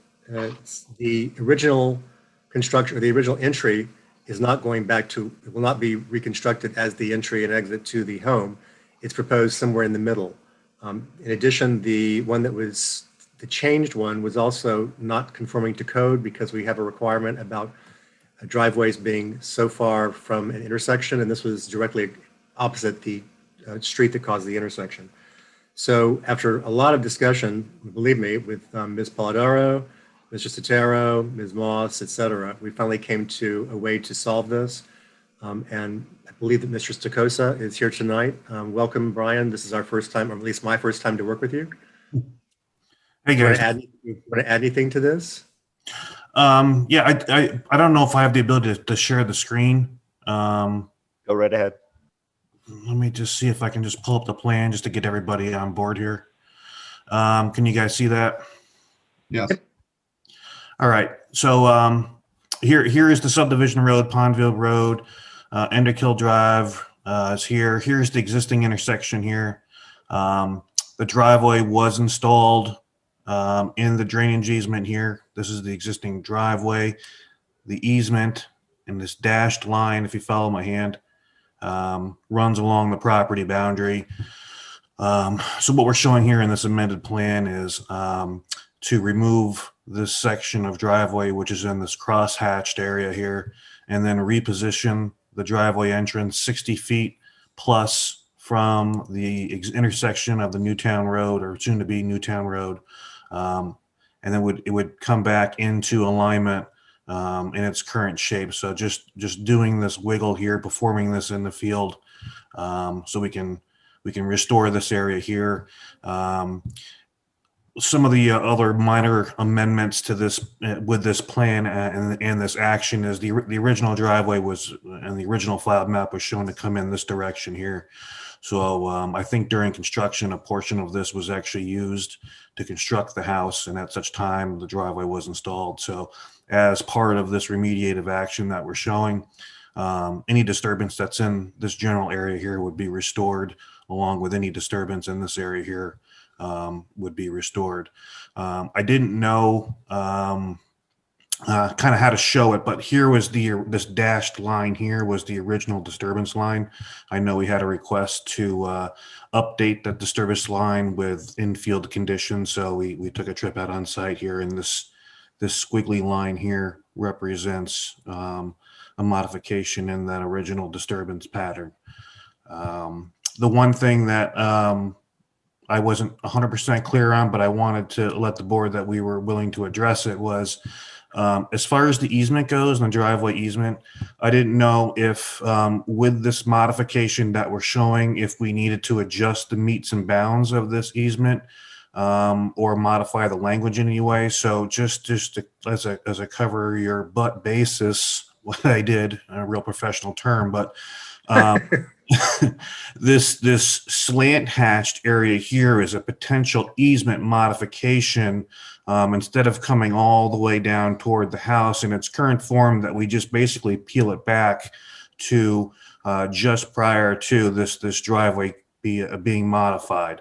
I guess I'll open that up to the board, but that's kind of where we've been and where we're at, and we're here basically, begging for mercy from the board and trying to put this one behind us.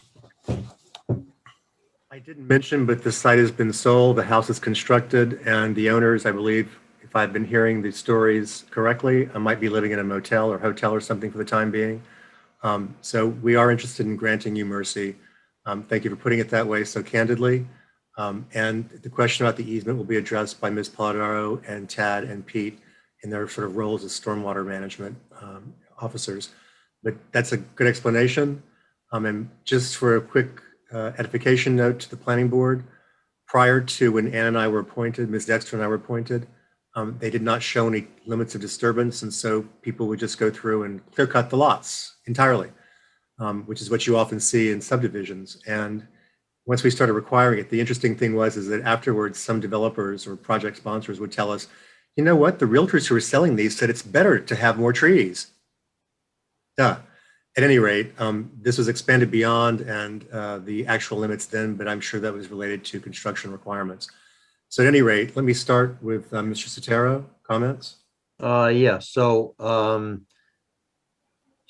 this map has to be filed because there's an existing filed map for the original subdivision. So to change an easement does require the map to be refiled.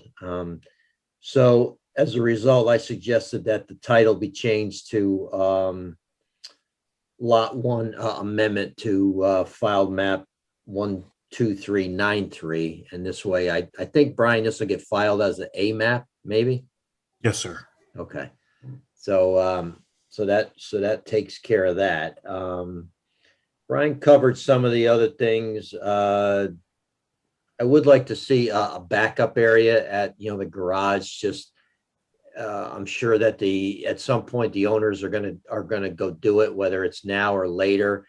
I mean, when I had gone out there to look at the site, I pulled, my small pickup truck up there, and you really can't go back up out of the garage. So Brian, if you can just talk to Bob, I mean, if the owners are going to want it, I don't know how they could turn around without backing out. So if it's going to be shown, if it's going to actually be done, let's just go show it, now. And so there's so in regards to the drainage swale and the easement that Brian was referring to.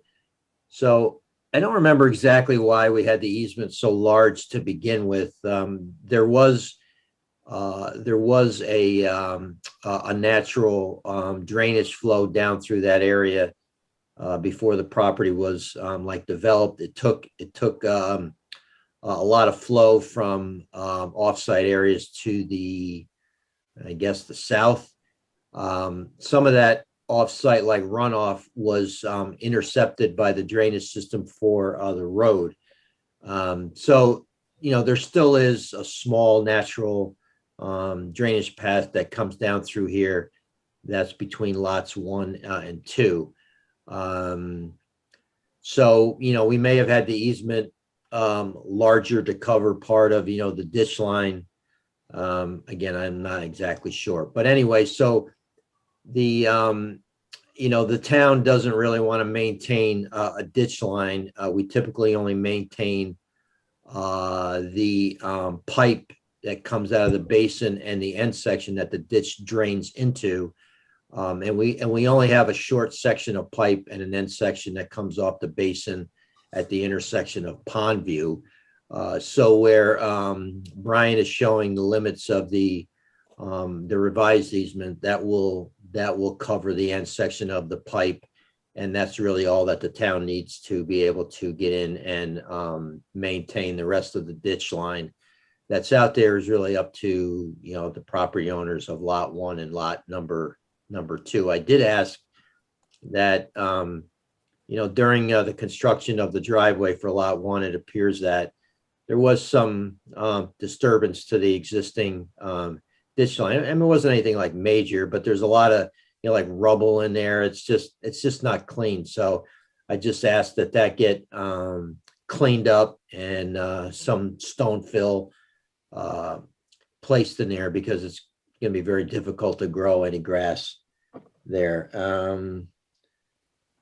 And then I do believe, I'll leave it to Victoria, but I do believe that the easement we'll need to have a new easement with meets and bounds, and I don't know if the the language needs to be modified in the agreement or not, but I'll leave that to her. So that's pretty much the extent of what we had. You want to talk about the dry wells for the roof leaders? Yeah, I didn't mention that. I mean, the original plat had the house on lot 1, the roof leaders draining to a dry well. So that should, be shown unless there's some reason not like to do it, but that was part of the original approval. And then Brian, I don't know if you have any topo or anything on, the driveway. I don't really want the driveway to totally drain out onto the, the highway. If there's like a way to, grade that, new portion like a little bit where at least it'll drain onto the lawn of lot 1 instead of coming right out onto the road. So if you could just look at that. Yeah, what you're asking for grading to be shown? Well, I mean, depending on what he's got, even if it's spots, just to make sure that Bob understands that it's not supposed to come out onto the road. If you've got like topo there and you can show some grading, that's fine. But we'll work together on it just to make sure that we don't get any water flowing out onto the road. Yeah, I'll capture it. I'll try to capture it with some topo if I have it. If not, we always defer to spot elevations and notation in that area. And then with respect to the dry well is going in at the time that the survey was done. We just didn't have that information, but Bob is in the process of installing that now. So we'll depict that on the plan along with any other notation, of course. And even as far as the driveway and like the drainage goes, just do the best you can with whatever spot grades that you have. Worst come to worst, we can just have a note on the map that says that we can meet in the field, and figure it out before he starts, the work as to how it should be graded. It's not going to be that difficult, so we can figure it out. Okay. Thank you, Pete. Ms. Polidoro, comments? So just to start, we're here because they amended the map in 2 ways. One was because they're messing with the easement. The second, and I just want to say this because I want other applicants to hear, is because they went outside of the limits of disturbance as shown on the filed plat. So, it's our position that those limits of disturbance do carry the weight of a requirement. And so we don't want applicants to go outside of them without having a map amendment, because the board puts a lot of thought into them. So if Pete is okay with the reduced area of the easement, the town has no issue with it, but a new easement will need to be approved by the town board and recorded with Dutchess County Clerk, and the easement will need updated meets and bounds. So the reason why I wanted to make sure that you reiterated the first point was that's well taken, because we do a lot of consideration as to where we want to see the disturbance happen. And I know that also neighbors prefer to have more trees separating them as well. In terms of the easement being filed with the meets and bounds, et cetera, I guess getting the meets and bounds shouldn't be that hard if you've got a surveyor, Mr. Secosa. But Yes, we usually require all of that to be done as conditions before I can sign. In this case, and we sometimes will do that as before a building permit is pulled or a certificate of occupancy is authorized. In this case, there's no more building permit because it's already been pulled and constructed. And I don't think we want to try to wait for the CO. So I guess we'll just have to make this a condition that I can't sign until it's all done. Is that right, Victoria? What we can do is we can write the condition so that we can approve the easement. It won't take very long for their attorney to amend it. And then we can get an undertaking from Mr. Stanger just saying that, he promises to have it recorded, and then, it'll be on him to get that done. I'm trying to make sure that we don't, these are new residents who want to move here, and I do feel sorry for them that they didn't know this when they bought the land. So just trying to work with them, and also to help Mr. Macho. Have they closed? I didn't think they could close with these issues. If you saw the original plan, the original plan did not have RJ Holdings, so I'm not positive it had the names of the new owners. So maybe they didn't close. At any rate, thank you. Ms. Moss, any comments? On the original subdivision, you have noted that the open space is defined with a dashed line. I believe there are supposed to be some kind of infield markings at the corner of the property that intersects with green for lot 30, I think. And then where it, I believe where it goes, the lots aren't defined or I can't see it. That one, yes.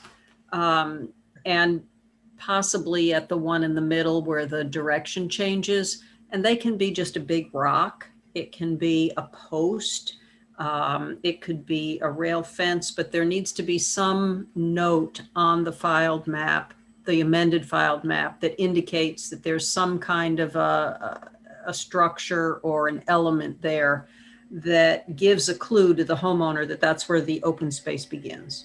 You don't want monuments because they're too small and low to the ground. You want something bigger. I mean, we have had large rocks before. I think Mr. Macho said that there is, and I did see a large stone placed out in the lot, but I couldn't tell if it was, on the appropriate location.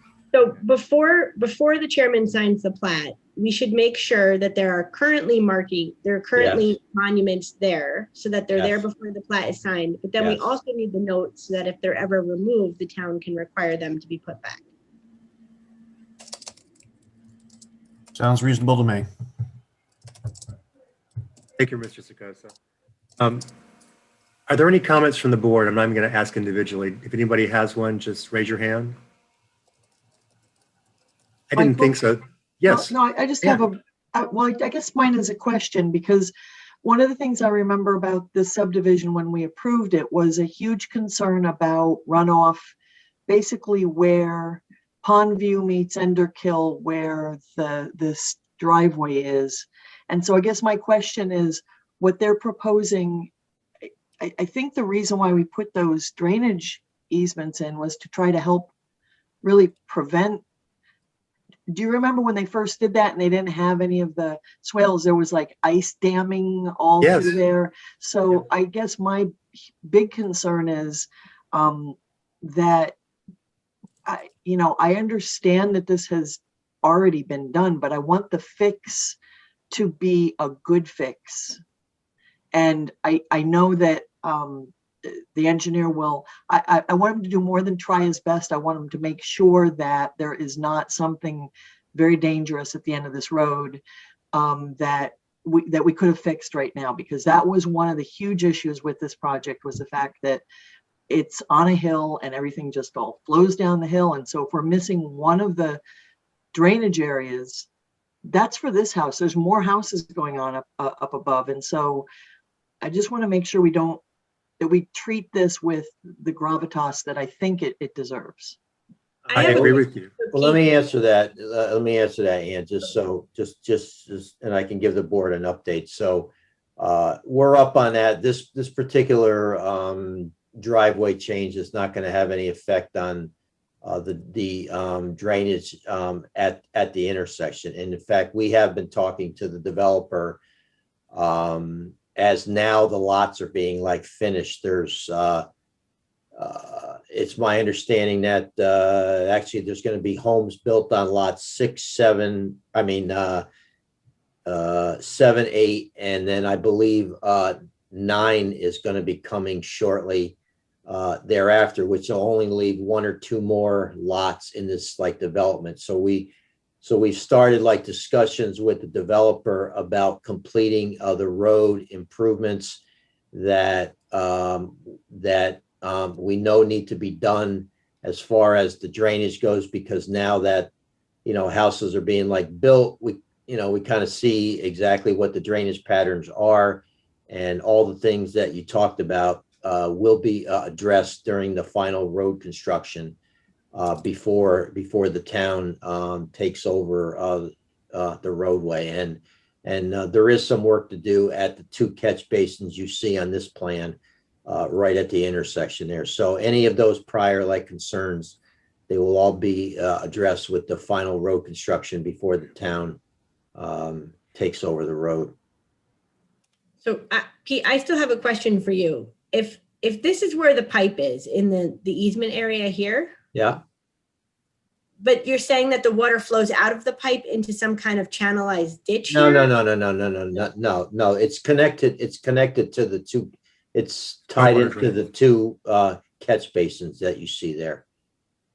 Okay, so there's no need for a ditch here for the water. Well, I don't know where you're pointing to. I can't Oh, you see. can't see it. Let me see it. So this piece here, is this a ditch that's being used to channel water now?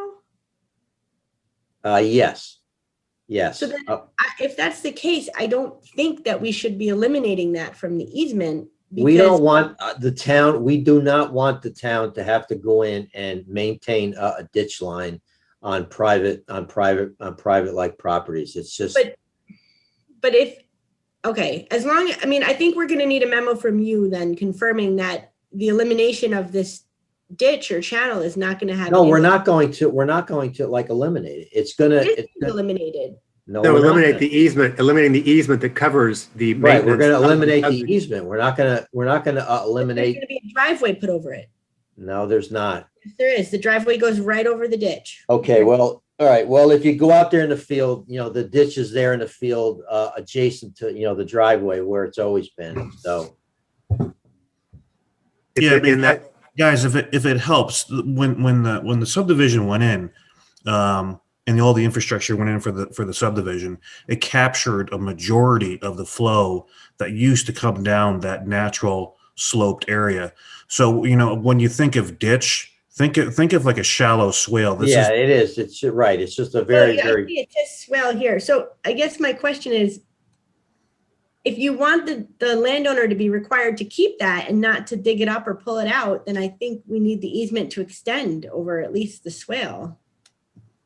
I don't want the town. I don't want the town to have to go maintain something that's on private property that has nothing to do with, the drainage for, the road.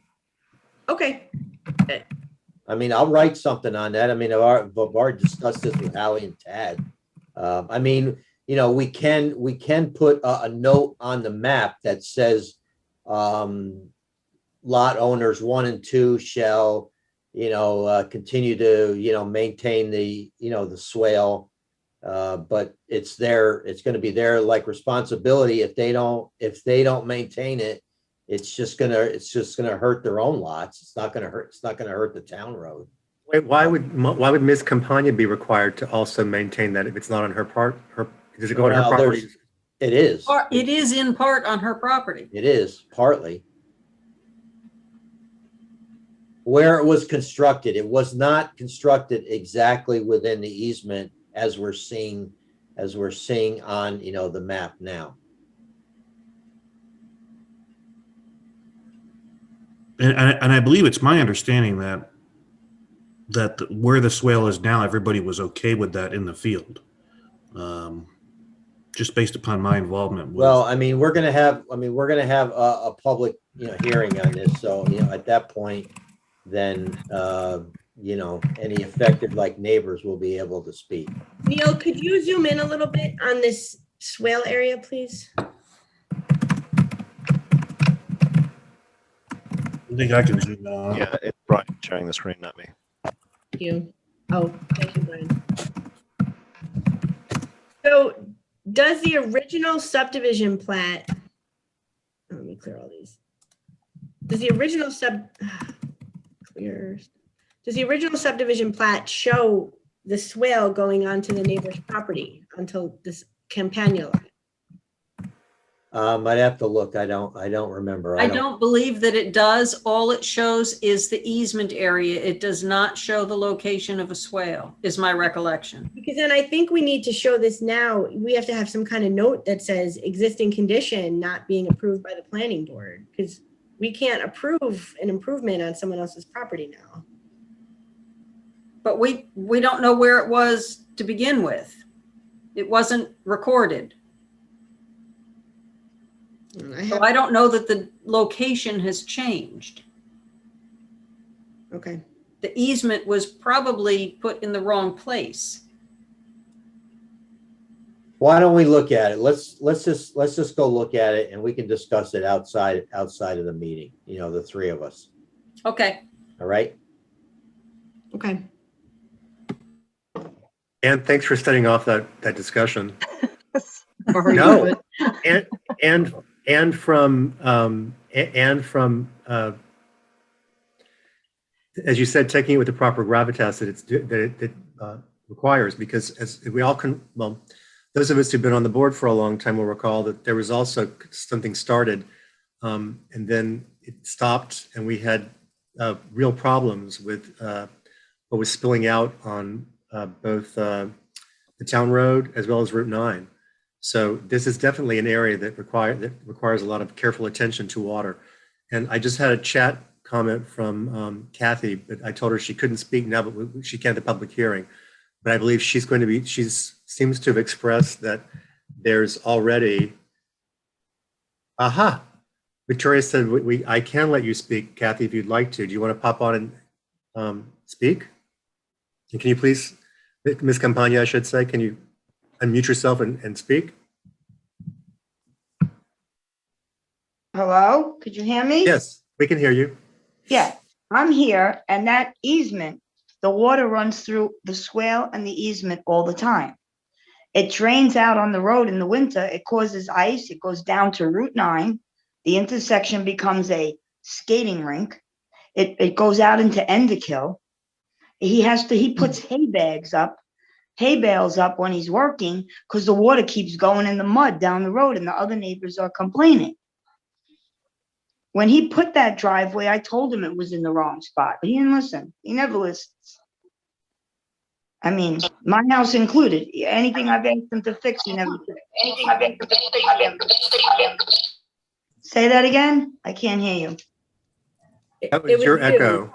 That was your echo. I'm sorry. But the water, that swale runs water all the time. I saw it today. There's always water in the swale. There's always water in the easement, but by the easement. But why should I have to take care of it? The other owners, why do we got to clean it?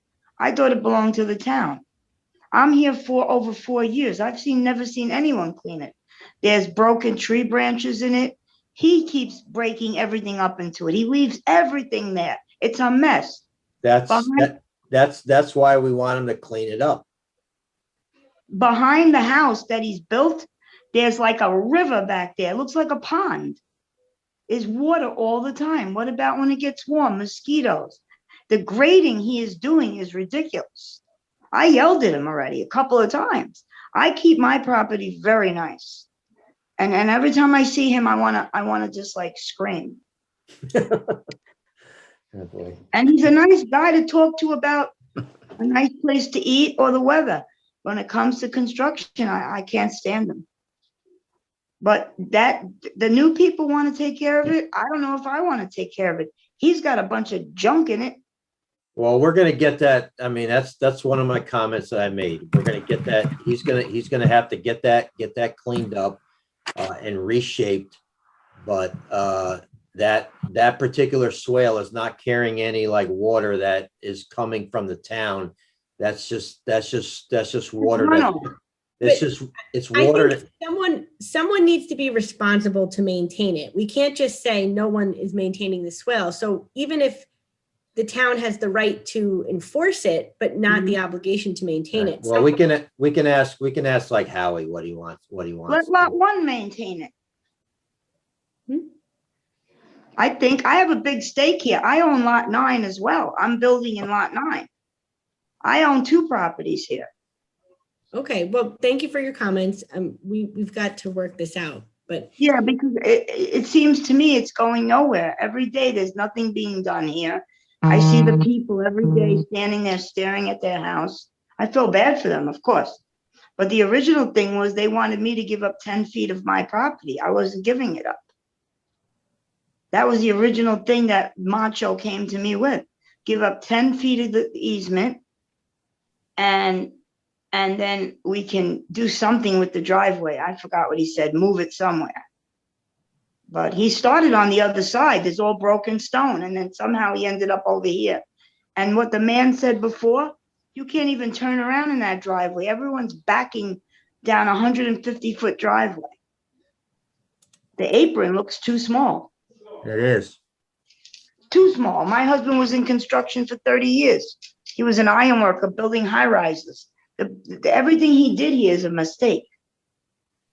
You know, and I'm building lot 9 with Mid Hudson soon, and I'm doing it right. Then they're going to do it right. I'm pretty sure. I'm not using him because I know he's going to screw it up in plain English. So, All right. Well, we'll get together on this. One of the questions for the board tonight, I mean, Pete, Tad, and I have to sort out the. Well, and Howie too. Howie needs to be part of this. But, you know, do you want to set a hearing and start getting public comments from some of the other neighbors? As well? Yes, should. Yes, I would like to hear from, I mean, not just Ms. Campagna, but anybody else who's around. So we were going to set the public hearing for April 21st, if that's acceptable. Sounds good. Any other comments from the consultants? And I'm going to have comments from board members. So Diane, you have your hand raised first. Can we have a site visit? Yeah. Because I think that will help a lot figuring this all out, at least for me visually. Picosa, is it okay if I email you to set up a time for us to visit the site? Yeah, that works. Thank you. Chris, any comments? Nope. And any other comments? And Weiser? Mr. Pickett, no. Stephanie, comments? Okay. So this is going to require some negotiations between three of you to sort of solve what the easement issue is. In the meantime, may I get a motion to set the public hearing for April 21st in 2 weeks? I'll make that motion, Brent Pickett. And I'll second that, Stephanie Wasser. Any further discussion? All in favor, please raise your hand, say aye. Aye. Aye. Motion carries unanimously. Ms. Campagna, thank you for joining us. I think if you're still here, I don't know if you are, but please encourage anybody else you know who wants to speak to come and speak at the next meeting in 2 weeks. And Mr. Secosa, I'll be emailing you shortly once I get some dates going and to see who wants to join us on the sidewalk. Okie doke. Much, guys. I appreciate. Thank you. Just one question. Now that I'm not sharing the screen, it's okay for me to leave, right? Yes. Yes. Okay. Yes. Last time I did that, I turned everybody off. Oh, no, you can leave. And also, Pete, if you want to go, you can as well. I went ahead and let Bonnie go because there's nothing else left for the consultants, I don't believe. It's waivers, et cetera, unless you're interested in staying for the. No, I'm good. Good night, everybody. Night, guys. Hopefully we'll be back together soon. I love Zoom. The next item on the agenda is a recommendation for a site plan waiver for a 21-foot above ground pool. It is in the scenic area of statewide significance. This is for Thomas and Krista, I hope I'm going to say their name correctly, Raish at 7 Fuller Lane. This is not visible from, well, as far as we know right now, from the river or from the two historic sites, the FDR home and the Vanderbilt estate. And Tad has made a recommendation. And I believe this resolution, anybody have any questions? This resolution will be introduced by Ms. DiNapoli. Site plan waiver, Town Code Section 108-9.4 C2. Resolution number 2021-18. Whereas a request for site plan waiver has been made to the Town of Hyde Park Planning Board by Tom Raish for installation of an above ground pool associated with a single family home requiring a building permit, and 7 there, whereas therefore be it resolved that the Town of Hyde Park Planning Board hereby waives site plan requirements for the proposed changes as described in the building permit received by the building department March 20th, 2021, and per the request to the planning board dated March 30th, 2021. I believe Ann Weiser just seconded, but she didn't mute. I could see her lips. I second that. Thank you. Any further discussion? All in favor, please raise your hand. Say aye. Aye. Motion carries unanimously. Victoria, by the way, I forgot, you can leave too if you want to. I don't think there's anything left that you have to go, unless you want to stay for Dollar General. I was staying for Dollar General, but if I don't have. So go ahead and stay. And I believe that Mr. Fioretti is here, and it looks like Ms. Machinowski has joined us as well. We went on so long. They might be in their pajamas with hot cocoa. Where some of us would like to be as well. I can't imagine coming onto a call at 9:30. In essence, we're admitting the site plan approval to reference a revision. The revision is the relocation of the sidewalks, as you know, and some minor landscaping. These are not major, but because I haven't signed the site plan yet, we're going to amend certain sections of it so that way I can sign them later on. Otherwise, we could just do it maybe as an as-built that's been discussed so much, but it's cleaner this way. So Karen and Ken, do you want to add anything? Good evening. This is Karen Majanowski from Bowler Engineering, here with Ken Fioretti from HSC Hyde Park LLC. No, I think that covers it. I think it's straightforward. We presented the sidewalk shift over 5 feet onto the site at the last meeting, and that is the way we would like to proceed. Thank you. Thank you. Anybody have any comments or questions? Ms. Polidoro, any comments? No comments. Then we have a resolution prepared. It's going to be introduced by Ms. Weiser. Resolution to modify resolution granting conditional site plan approval, Dollar General 1 East Dorsey Lane, April 7th, 2021, resolution number 2019-04F. Whereas, now therefore it be it resolved that the planning board hereby accepts the modified site plan set and modifies the resolution to permit the chair or his authorized designee to sign the modified site plan set after satisfaction of the conditions set forth in resolution and the following additional condition. 1, revision of the modified site plan to depict the proposed public access easement with meets and bounds. Be it further resolved that before the zoning administrator may authorize issuance of a building permit for the project, the applicant shall supply the zoning administrator with a PDF of the signed modified site plan set. Seconded, Diane Tenapla. Discussion? Any discussion from Ms. Machinowski or Mr. Fioretti? Nope, there being none. All in favor, please raise your hand and say aye. Aye. Aye. Motion carries unanimously. Sorry, Mr. Fioretti. Sorry, Ken, we made you wait all that time. I didn't realize that you'd been there all. When we are sharing screen, I can't see who's here anymore, so it makes it harder. But and I'm sure you were as thrilled as we were throughout all the discussions. So, it's good to see you guys, and I'm crossing fingers that you're going to get everything from DOT and Department of Public Works shortly, because again, we're very interested in seeing this start. Thank you as always. We hope to have that soon. We're excited. Thank you. And have a nice night. Stay safe and well. Thank you as well. Thank you. Good night. Last item on the agenda, and I apologize, I wrote this earlier today, I forgot, is a recommendation for the town board to adopt local law D, which is the amended zoning district map. As you saw, it's a very short and sweet letter because basically they have to adopt it or it's not going to be, the zoning isn't going to be enforceable. Just also for everyone's knowledge, DC Planning does make the maps for us, and there was some discussion about certain parcels that they didn't know were going to be in the new zoning. Basically, they kind of fought for a little bit, and Victoria and Bonnie, et cetera, and Warren all kind of said, nope, it's our map, you're just creating it. So this Councilman Krupnick has shown it. Basically, this updates it so that now you have the town core and the core business, as well as still a town center, or no, it's all core business now. So at any rate, anybody have any questions about the letter? Negative motion? Short and sweet. And I'd like to authorize the chairman to send a comment letter in favor of adopting local law D of 2021 for the amended zoning district map. Thank you, Madam Vice Chair. Is there a second? Chris Oliver. Thank you. All in favor, please raise your hand, signify by saying aye. Aye.